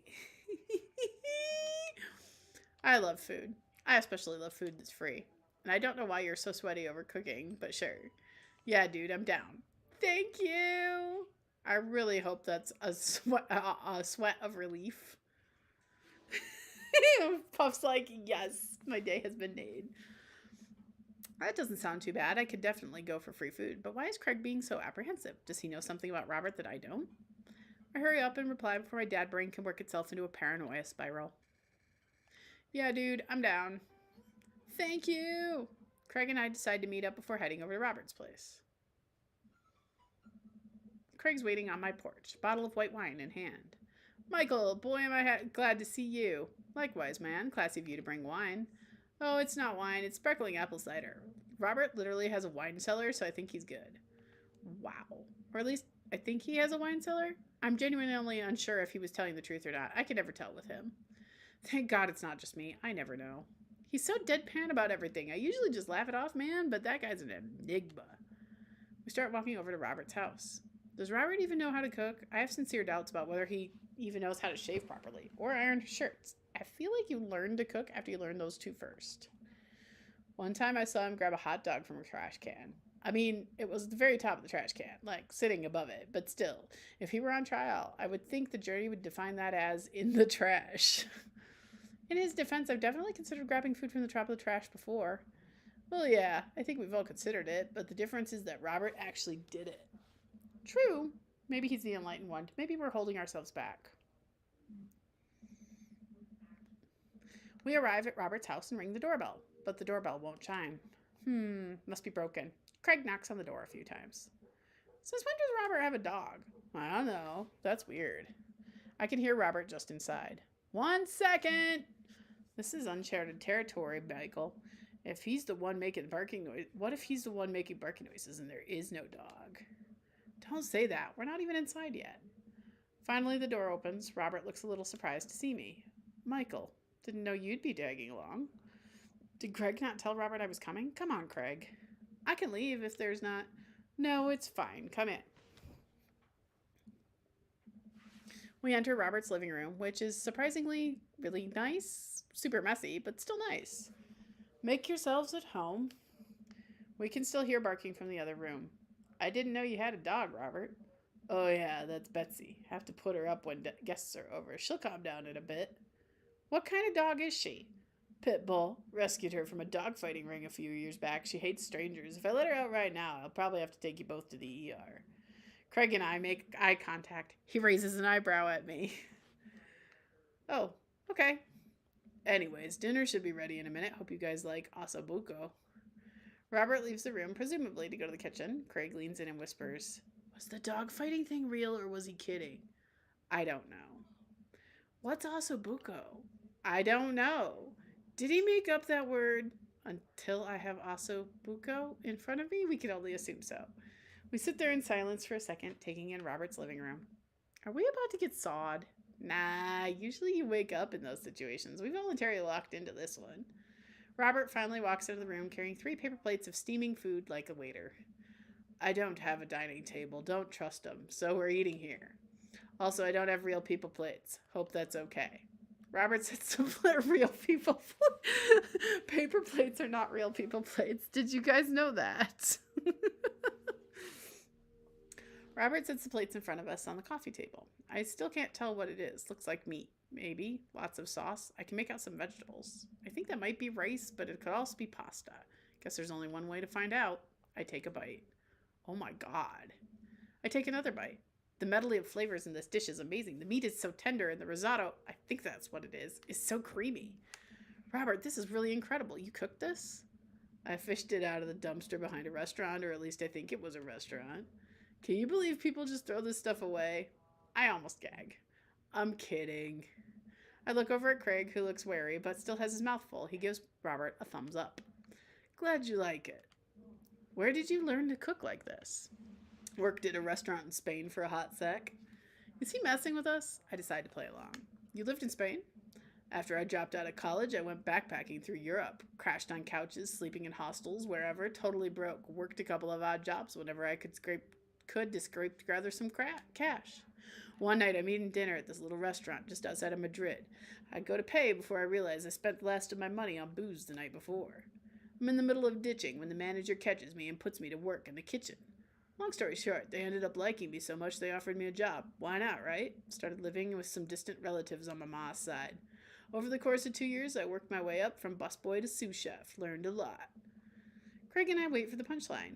What night watchman did he swindle to get back to the States? Who did he con in a game of poker in the back room of a speakeasy for safe passage in the crew quarters of a cargo ship? Anyway, I still love to cook. I don't know what's real anymore, but this food's so good I kinda don't care. That's amazing. It really is, to be honest. I wasn't exactly expecting gourmet cooking here, especially not served on paper plates. I don't care about presentation. If the food is good, it should speak for itself. This ossobuco is screaming for itself. And paper plates are just as good as regular plates if you double them up. Hey, is it bad if I ask for seconds? Help yourself, but save room for dessert. I made strawberry lemon sovereign. Or lemon straw. I didn't even read that right. Well, aren't you just full of... Craig looks over at me. Surprises. Robert winks. You bet I am. You can come over for dinner anytime. Craig. I'm gonna go get seconds. Me too. After consuming way more ossobuco than my body could handle, and then really ensuring a later food coma with a generous serving of whatever sovereign was, Craig and I decided to head out. Thanks for coming.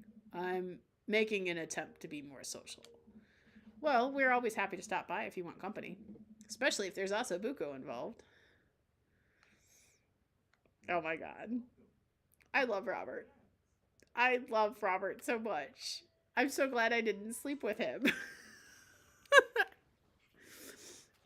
right, all that's left is Matt. Gotta go on a date with Matt.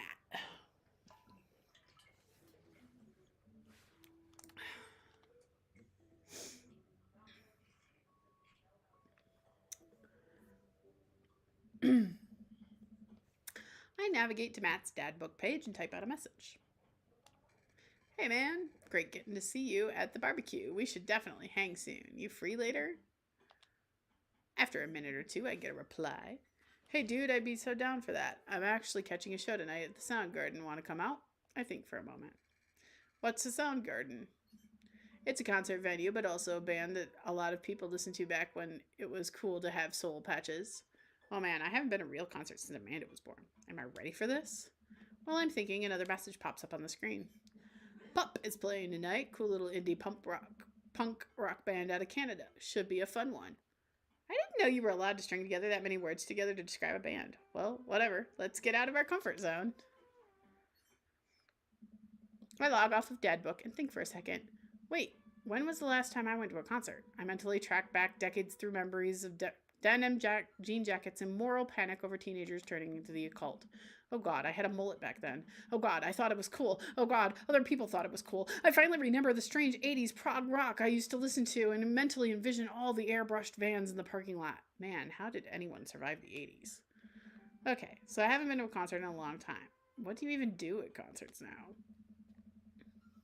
I spend most of the day pacing around the house and thinking about my relationship with coolness. I mean, I always thought I was cool, at least relatively cool, relative to a bunch of other dads my age. Dad, what are you doing? I look over and see Amanda at the door, just getting home from school. Anyway, what's up?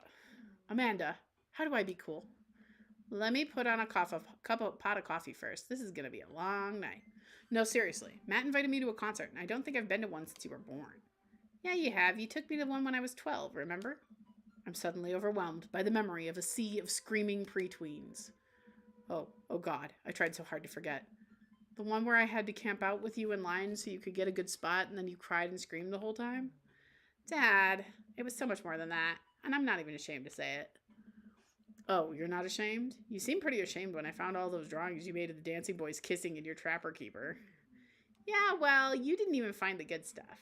Anyway, you should be all set for the concert if you remember that. Just bring a big glittery sign and cry a lot and you'll fit right in. Well, it's a smaller place, and I think Matt mentioned they're a punk band? Like DIY gutter punk?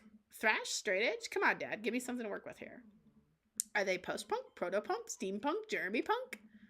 What's Jeremy punk? I made that one up to see if I could get away with it. They're not positive hardcore, are they? He said that they're Canadian punk. Oh, yeah, you'll be fine.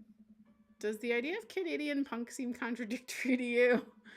I don't see friendship and politeness as core tenets of the punk scene. Well, punk is kind of a big genre that might not be as dangerous as you think it is. It became so much more than just counterculture rebellion. What I'm trying to say is just enjoy the music. That's it? I mean, yeah, it's not like you're going to jump in the mosh pit or anything. Well, that's comforting. And if a strange dude in a set your goals hoodie offers to buy you merch, don't accept it, and definitely don't go on 3 awful dates with him afterward where he takes you to a nice restaurant and then forgets his wallet literally 3 times in a row. What? Never mind. Just have a blast tonight. I show up at the Coffee Spoon at 8 in what I hope is concert-appropriate attire. I see Matt out front locking the door of the shop. Hey, you made it. Ready for tonight?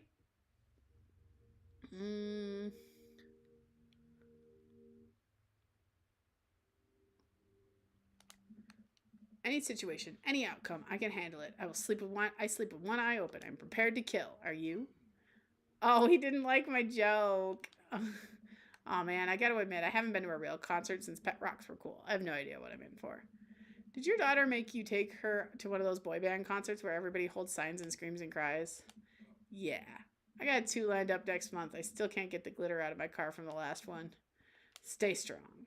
But dude, I get to take you to your first concert in a long time. This is going to be awesome. Just hang with me, Michael, and you'll be good. This scene is super supportive. It'll be a blast. Quick question. Shoot. What is scene?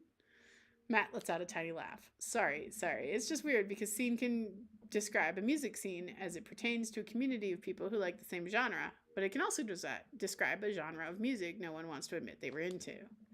Matt looks off into a middle distance. He says nothing, but I can tell he's thinking, never again. That's confusing. You'll get it. The important thing tonight is that you enjoy yourself. Come on, let's head to the show. After waiting in a short line to get in, we finally find ourselves in a small venue with a stage on one end and a bar on the other. Most people here are closer to Amanda's age than mine, and I suddenly feel very out of place. My waning youth is showing. I'm suddenly aware of my morality. When were the good years of my life? Will Amanda still love me as we both grow older? Wait, is sea-punk actually a genre? Matt, you made it! A younger kid runs up and high-fives Matt. The kid runs off and Matt turns to me shuddering. I get nervous when people surprise high-five me. Me too. I'm like a small animal. Loud noises and large groups of people frighten me. Do you also enjoy curling up in a patch of sunlight to take a nap? That's my favorite thing to do. A couple of other people notice that Matt's in the crowd and yell hey as well. Matt waves and hugs a couple people. He seems really in his element here. Matt turns his attention back to me. I am so afraid of all these people. Oh, let's go grab a beer. Matt and I line up at the bar in the back where a couple of older concert goers hang out. A couple more people notice Matt and tip their drinks at him. Seems like you're a popular guy out here. Yeah, I go to a lot of shows. This is a really cool spot. But it's times like these when I realize I can only be charming and funny for about 5 minutes before I run out of stuff to talk about. And then I become keenly aware of where my hands are, and that there's no comfortable place in your mouth for your tongue to rest. God damn it, where do I put my tongue? See? Well, I've known you for more than 5 minutes, and I still think you're charming and funny. Just you wait. We grab our drinks. This scene seems really friendly. I don't know why people wouldn't want to admit they listen to it. Let's check out the merch. Matt and I walk over to a small booth in the corner where a crusty-looking teenager guards the selection of shirts and records. He singles me out from across the room and hops up on his chair. Step on up, get your merch here. I got t-shirts, I got tank tops, I got all of the gifts and accoutrements a discerning concert goer of considerable taste might want. You! I gesture to myself, my face flushing red. Yes, you! You look like a fellow who knows their music. How's about a 5-12-inch long-playing vinyl record made and distributed by Pup, Canada's premier punk rock outfit?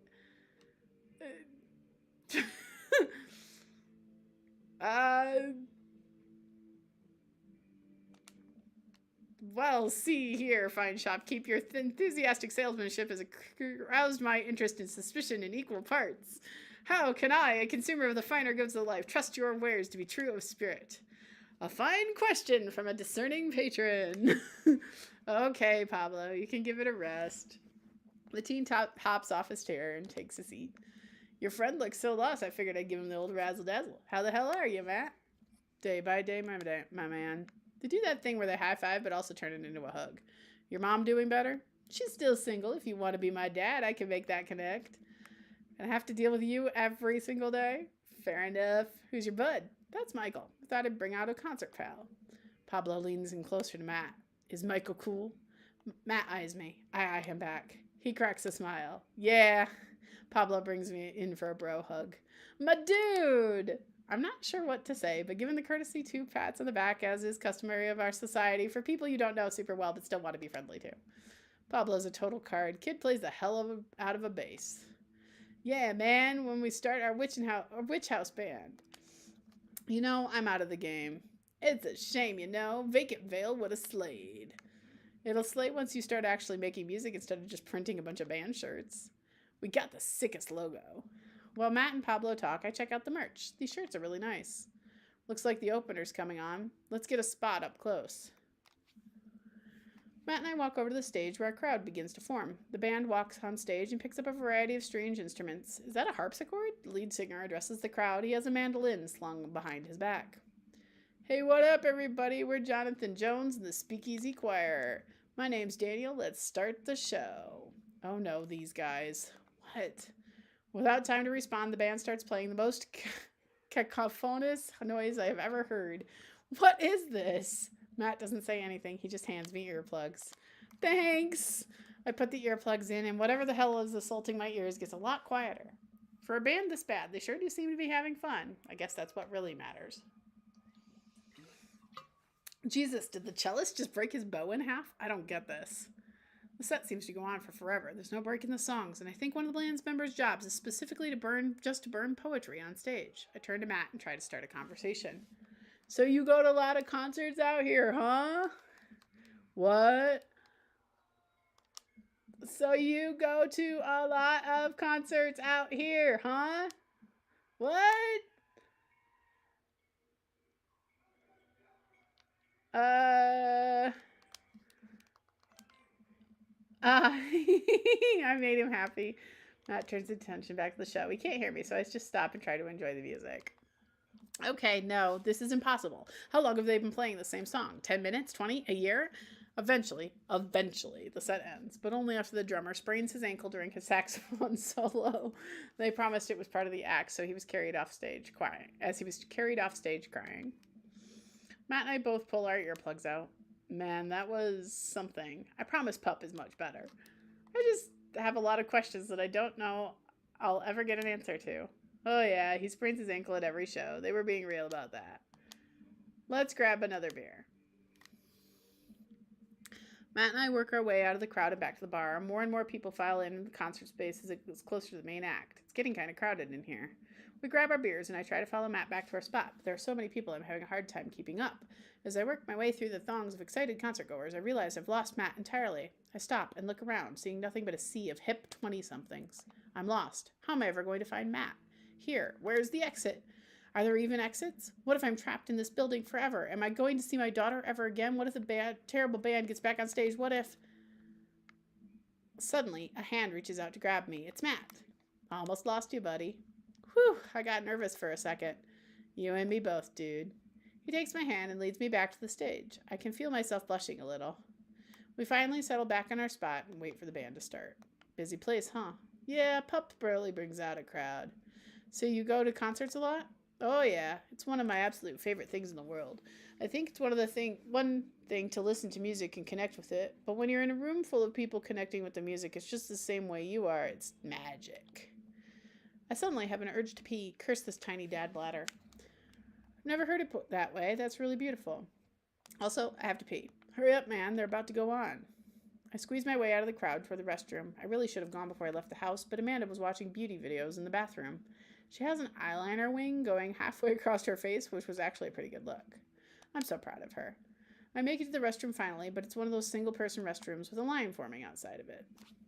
As soon as I finish my business, the band starts. Everyone's rushing the main stage to watch Pup play. I'm sure Matt will be up there too. I've got to get there without being trampled by all these rowdy youths. Avoid those youths.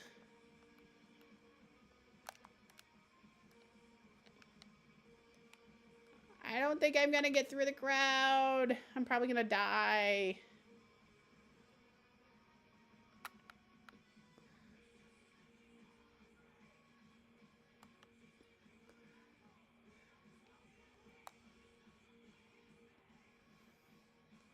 I actually don't know the point of this game. Like, it's not very...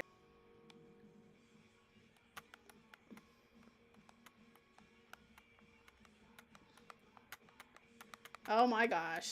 Mini games.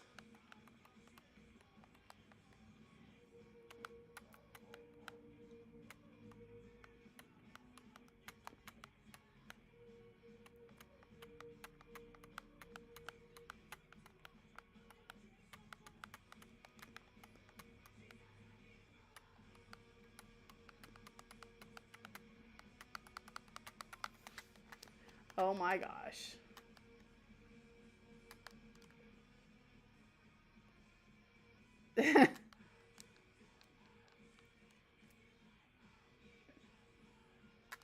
I don't actually know what a good score is on this game.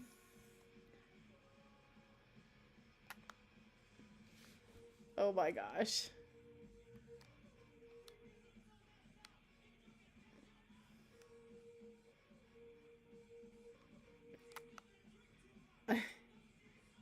I survived the crowd! Yay!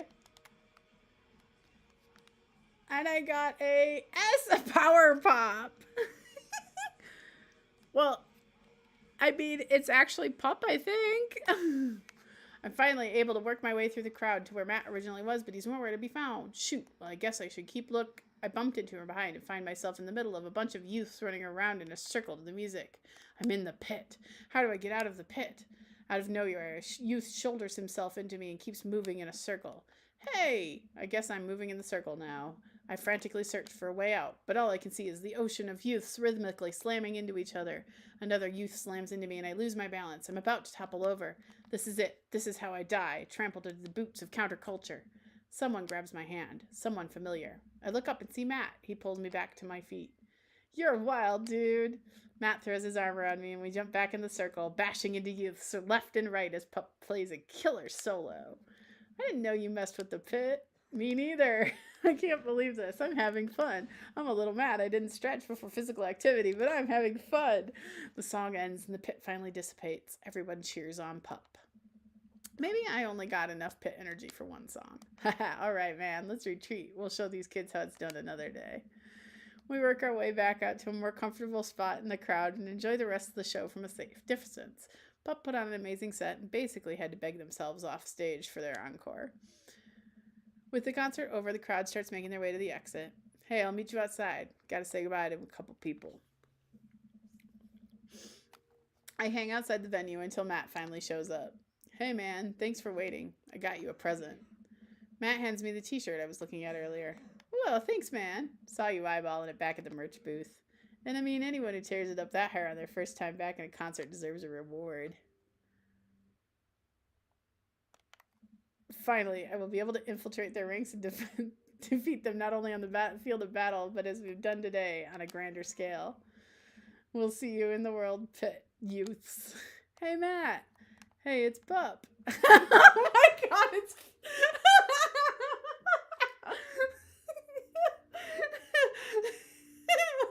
This is amazing.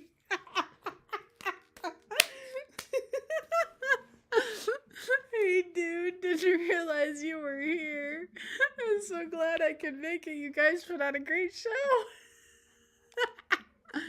Well, see you around. Wait, you know Pup? Oh yeah, met him a couple times when they first started touring. Good kids. Whoa. Come on, let's grab some diner food. I suddenly realize how hungry I am. Man, mosh pit's just take it out of you. Oh my gosh. I am thrilled.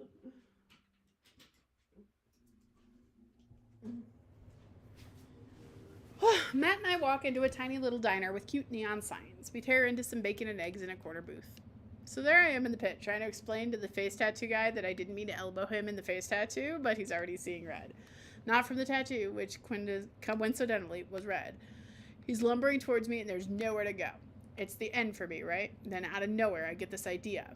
I just lean back and spread my arms, and just like that, I'm crowd surfing away from him in slow motion. You should have seen the look on his face. Bought him a beer afterward, and we were cool. We still follow each other on social media. He has beautiful kids. Glad you guys worked it out. Yeah, man. Just goes to show you the punk's not dead. It just drives a minivan and has to hire a babysitter. So how did you get to see all these amazing concerts? Oh, I used to tour in a band. We were small, but it got us to travel all around the States. Whoa. Yeah, I mean, we were poor and we had to scrape a lot together just to survive, but I wouldn't trade those experiences for anything.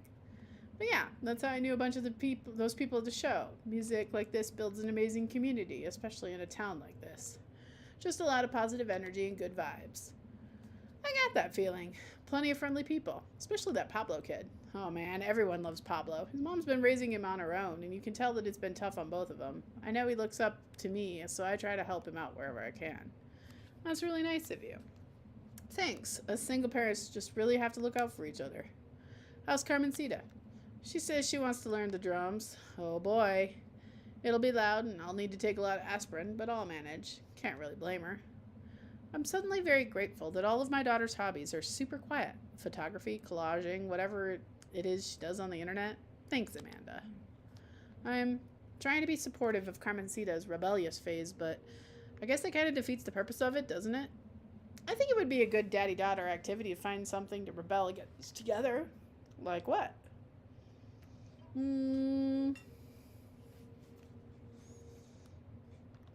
Consumerism. Why do we gotta get up early the day after Thanksgiving and line up to buy things? Like, can't we, like, share things? Comrade, you're speaking of dangerous things here. He and I laugh. We keep digging into our big plates of greasy diner food. The breakfast I ordered for dinner is absolutely hitting the spot. Man, being a single dad's rough sometimes. It's a lonely feeling. I understand that too well. I mean, at least we have the rest of the dads to talk to. Yeah, I don't know. I get really nervous sometimes talking to people. Matt gets nervous talking to people, but he's so cool. Me too. I've never really considered myself an extrovert and never really considered myself an introvert. I'm just uncomfortable in every situation always. You're fine. You're actually really easy to talk to, you know that? I smile. Matt and I spend the rest of the night trading dotard stories. Turns out our kids are a lot alike. We finish up our late night dinners and head out. We walk back to the cul-de-sac, back to our respective houses. Tonight was a blast, man. Loved it. Although I'm probably going to feel it in my knees in the morning. Ha! You and me both.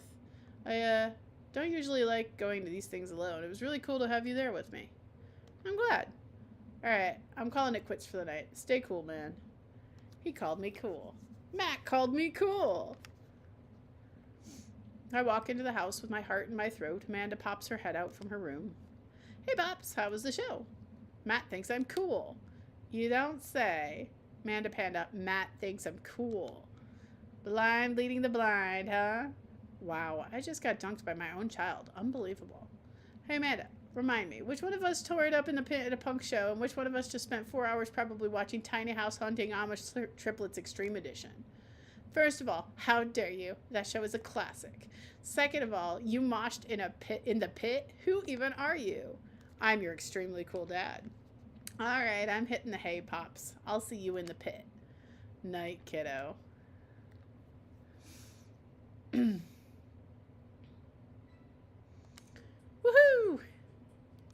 We have successfully completed all the first dates. I got an A rank date. I haven't had any bad rank dates. Oh, Craig has messaged me. Hello, Craig. Hello, Amanda's dad. It's me, your friend Craig, who loves sports. I have nice and smart children who are good at computers. Oh, man, great to hear from you, buddy. What's up? I'm still strong. Strong. I am strong. Ha, don't I know it? Say, I've been reading up about whey protein. You use that at all? I figured it'd help me develop a bit more muscle. Yes, I know what that is. My children are having a tea party, and they want to invite Amanda here, but we can't find her on here. You're also invited. Physical invitation to follow. Cool. I'd love to come. I'll let Amanda know. Thanks. Thank you, Amanda's dad. Attend that party. Pet every dog. Coffee time. You know, dads love coffee. Gonna brew myself some black as midnight and a moonless night. I put a fresh pot on, work on a few word jumbles while I wait for it to brew. Hey, this one spells sorrow. Dad, ready for today?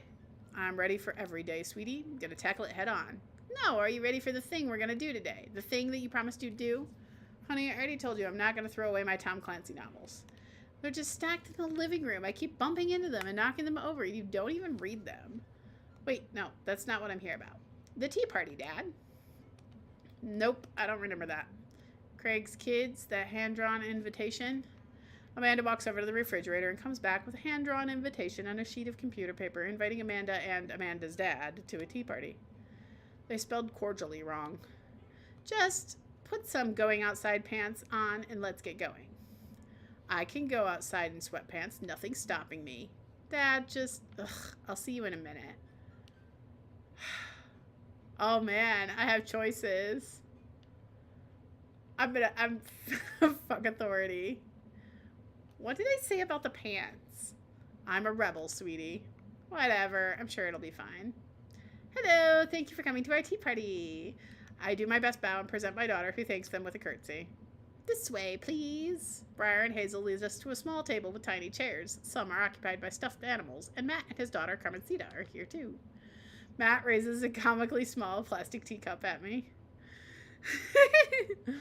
Hey, dude. How's the tea? The imaginary tea is absolutely wonderful. I taste a hint of lemongrass. Hello, Carmencita. Hello, Mr. Amanda's dad. Did you just wake up? No. Why? Those are inside pants. Amanda laughs. Please have a seat. I sit down between Amanda and Matt. I don't think I'm going to be able to get out of this chair. Hi, everyone. I turn to see Daisy and Brian enter the backyard and take a seat next to us. Sorry we're late. Daisy made me put on my going outside pants. Amanda punches me in the shoulder. See? Oh, so you approve of cargo shorts when they're on Brian, but not when they're on me. Dad, you're embarrassing me at a tea party. This is high-class affair. But, shh, it's about to start. Thank you all for taking time out of your busy schedules for some high tea. Actually, it's a common misconception that high tea was appreciated by nobles. Dad, shut up. Now, if you'll all put on your designated tiaras. There are little tiaras sitting at everyone's plates. Well, except for Brian's. His is a softball helmet. Oh, we ran out of tiaras. I don't think this is going to fit me, but I appreciate the thought. Dad, you're royalty. Please act like it. Brian tries to balance the ill-fitting softball helmet on top of his head, but it immediately tumbles off and into the bushes. I'll get that later. Hey, everybody. Craig comes out with a teapot and a tray of sandwich cookies. Dad, is the tea ready? Yeah, it's been steeping for a while now. Awesome. Would you girls like to serve your guests tea? No, thank you. We must appreciate our servants' help. Craig leans over to me. That's me. Craig places the teacups in front of us and a single sandwich cookie on each of our plates. He pours some tea into my cup. Awfully fluorescent for tea. I clink my teacup with Matt's and take a sip. Good lemonade. It's tea. Right. Very good tea. I lean over to Amanda, who's happily enjoying her tea. So, what do we do at tea parties? We enjoy the splendors of upper-class society, Father. She takes a dainty bite out of her sandwich cookie. Marvelous. So, Briar, the meeting of princesses has been called to order. Hear, hear. But I am a warrior princess. I hunt and stuff, and I have, a really cool sword. Can I be a space princess? I'll allow it. And I'll be a rock star princess. I'm also a space princess. Can there be more than one? Space is pretty big, don't you think? I changed my mind. I want to be a space princess, too. Dad, what are you? Do I get to be a princess? Duh. Well, I guess that makes me... History Channel princess. I am ruler of all I survey, and I have survived a 10-hour marathon of cupcake storage wars. I don't think I've seen that one. A squad of professional bakers bid on empty storage units and then have to bake 1,000 cupcakes using only ingredients in that storage unit. That sounds terrible. Oh, it is. I think I'll be the landscape and general contracting princess. Barista princess reporting for duty. Hey, everybody. CrossFit princess here. Not now, servant. If it weren't for the princess uprising, it would be you serving me. We sip tea for a little longer, and then the girls run off to fight dinosaurs as space rock star warrior princesses, I think. They grow up so fast. It was like yesterday I was helping Amanda throw her own tea parties. Did she make you a servant too? You betcha. Carmencita made me actually brew tea for hers. Pitfalls of owning a coffee shop. Pitfall, your custom blends are amazing. That hibiscus one you gave me a while back was choice. Aw, thanks. It's really nice the girls are getting along. Yeah, I'm really glad we moved into this community. We are too. Amanda's been kind of a role model to them, you know? I hadn't even realized, and I don't even know if Amanda does either, but I guess they're right. All of the girls in the neighborhood look up to her. She seems to go out of her way to play with them. I'm so proud of her. You better not proud dad cry at this tea party, Michael. I bought extra word jumbles if anyone wants to kill some time while the girls play. The day rolls on and the girls get tuckered out. Amanda spends the whole day playing with them and taking their pictures, promising she'll send them the best ones later. We all clean up and help put away the tea sets and tables. Then head out as Daisy and Carmencita fall asleep on their dad's shoulders. Take care, guys. Thanks for coming. Bye, History Channel princess. You want dinner? Nah, I filled up on cookies. Me too. I'm tired. Dude, same. Playing with a bunch of little kids who all simultaneously want your attention and approval is surprisingly exhausting. But in a good way. But also in a kind of scary way. How so? I feel like I gotta be on my best behavior for them. I don't want to let them down. Is this because you still feel bad about dropping the F-bomb in front of your cousin that one time? I corrupted her, Dad. She secondhand smokes now. Well, those kids seem to really look up to you. I'm glad they have you as a role model. Shucks, Pops. I ruffle Amanda's hair.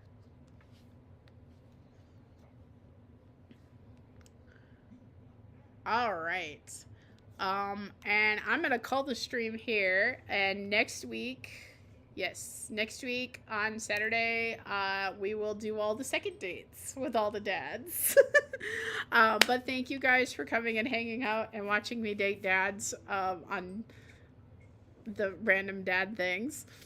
I really appreciate it. So let's see if there is anybody to raid today.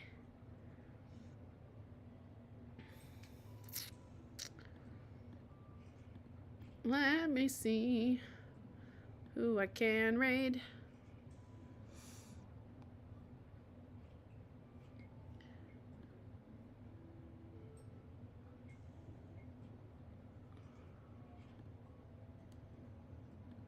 Oh, I think he's doing a member thing.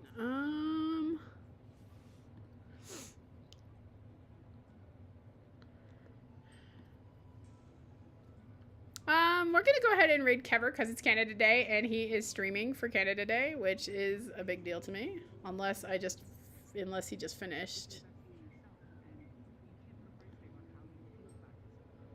Let me see really quick. Nope, he's still live. All right, so we're gonna raid Kever for Canada Day, and just have some fun there, cause you know that's what we do here. So here we go. Hashtag will be Leaf Raid. Please join if you feel like it. Like the stream. Follow if you want to. Not required. Thank you as always for hanging out with me, guys. And I will definitely see you guys next week. The schedule will be a little different because of the holiday here in the United States. So just keep an eye out for that. We'll see you guys soon. Have an excellent, excellent rest of your Saturday.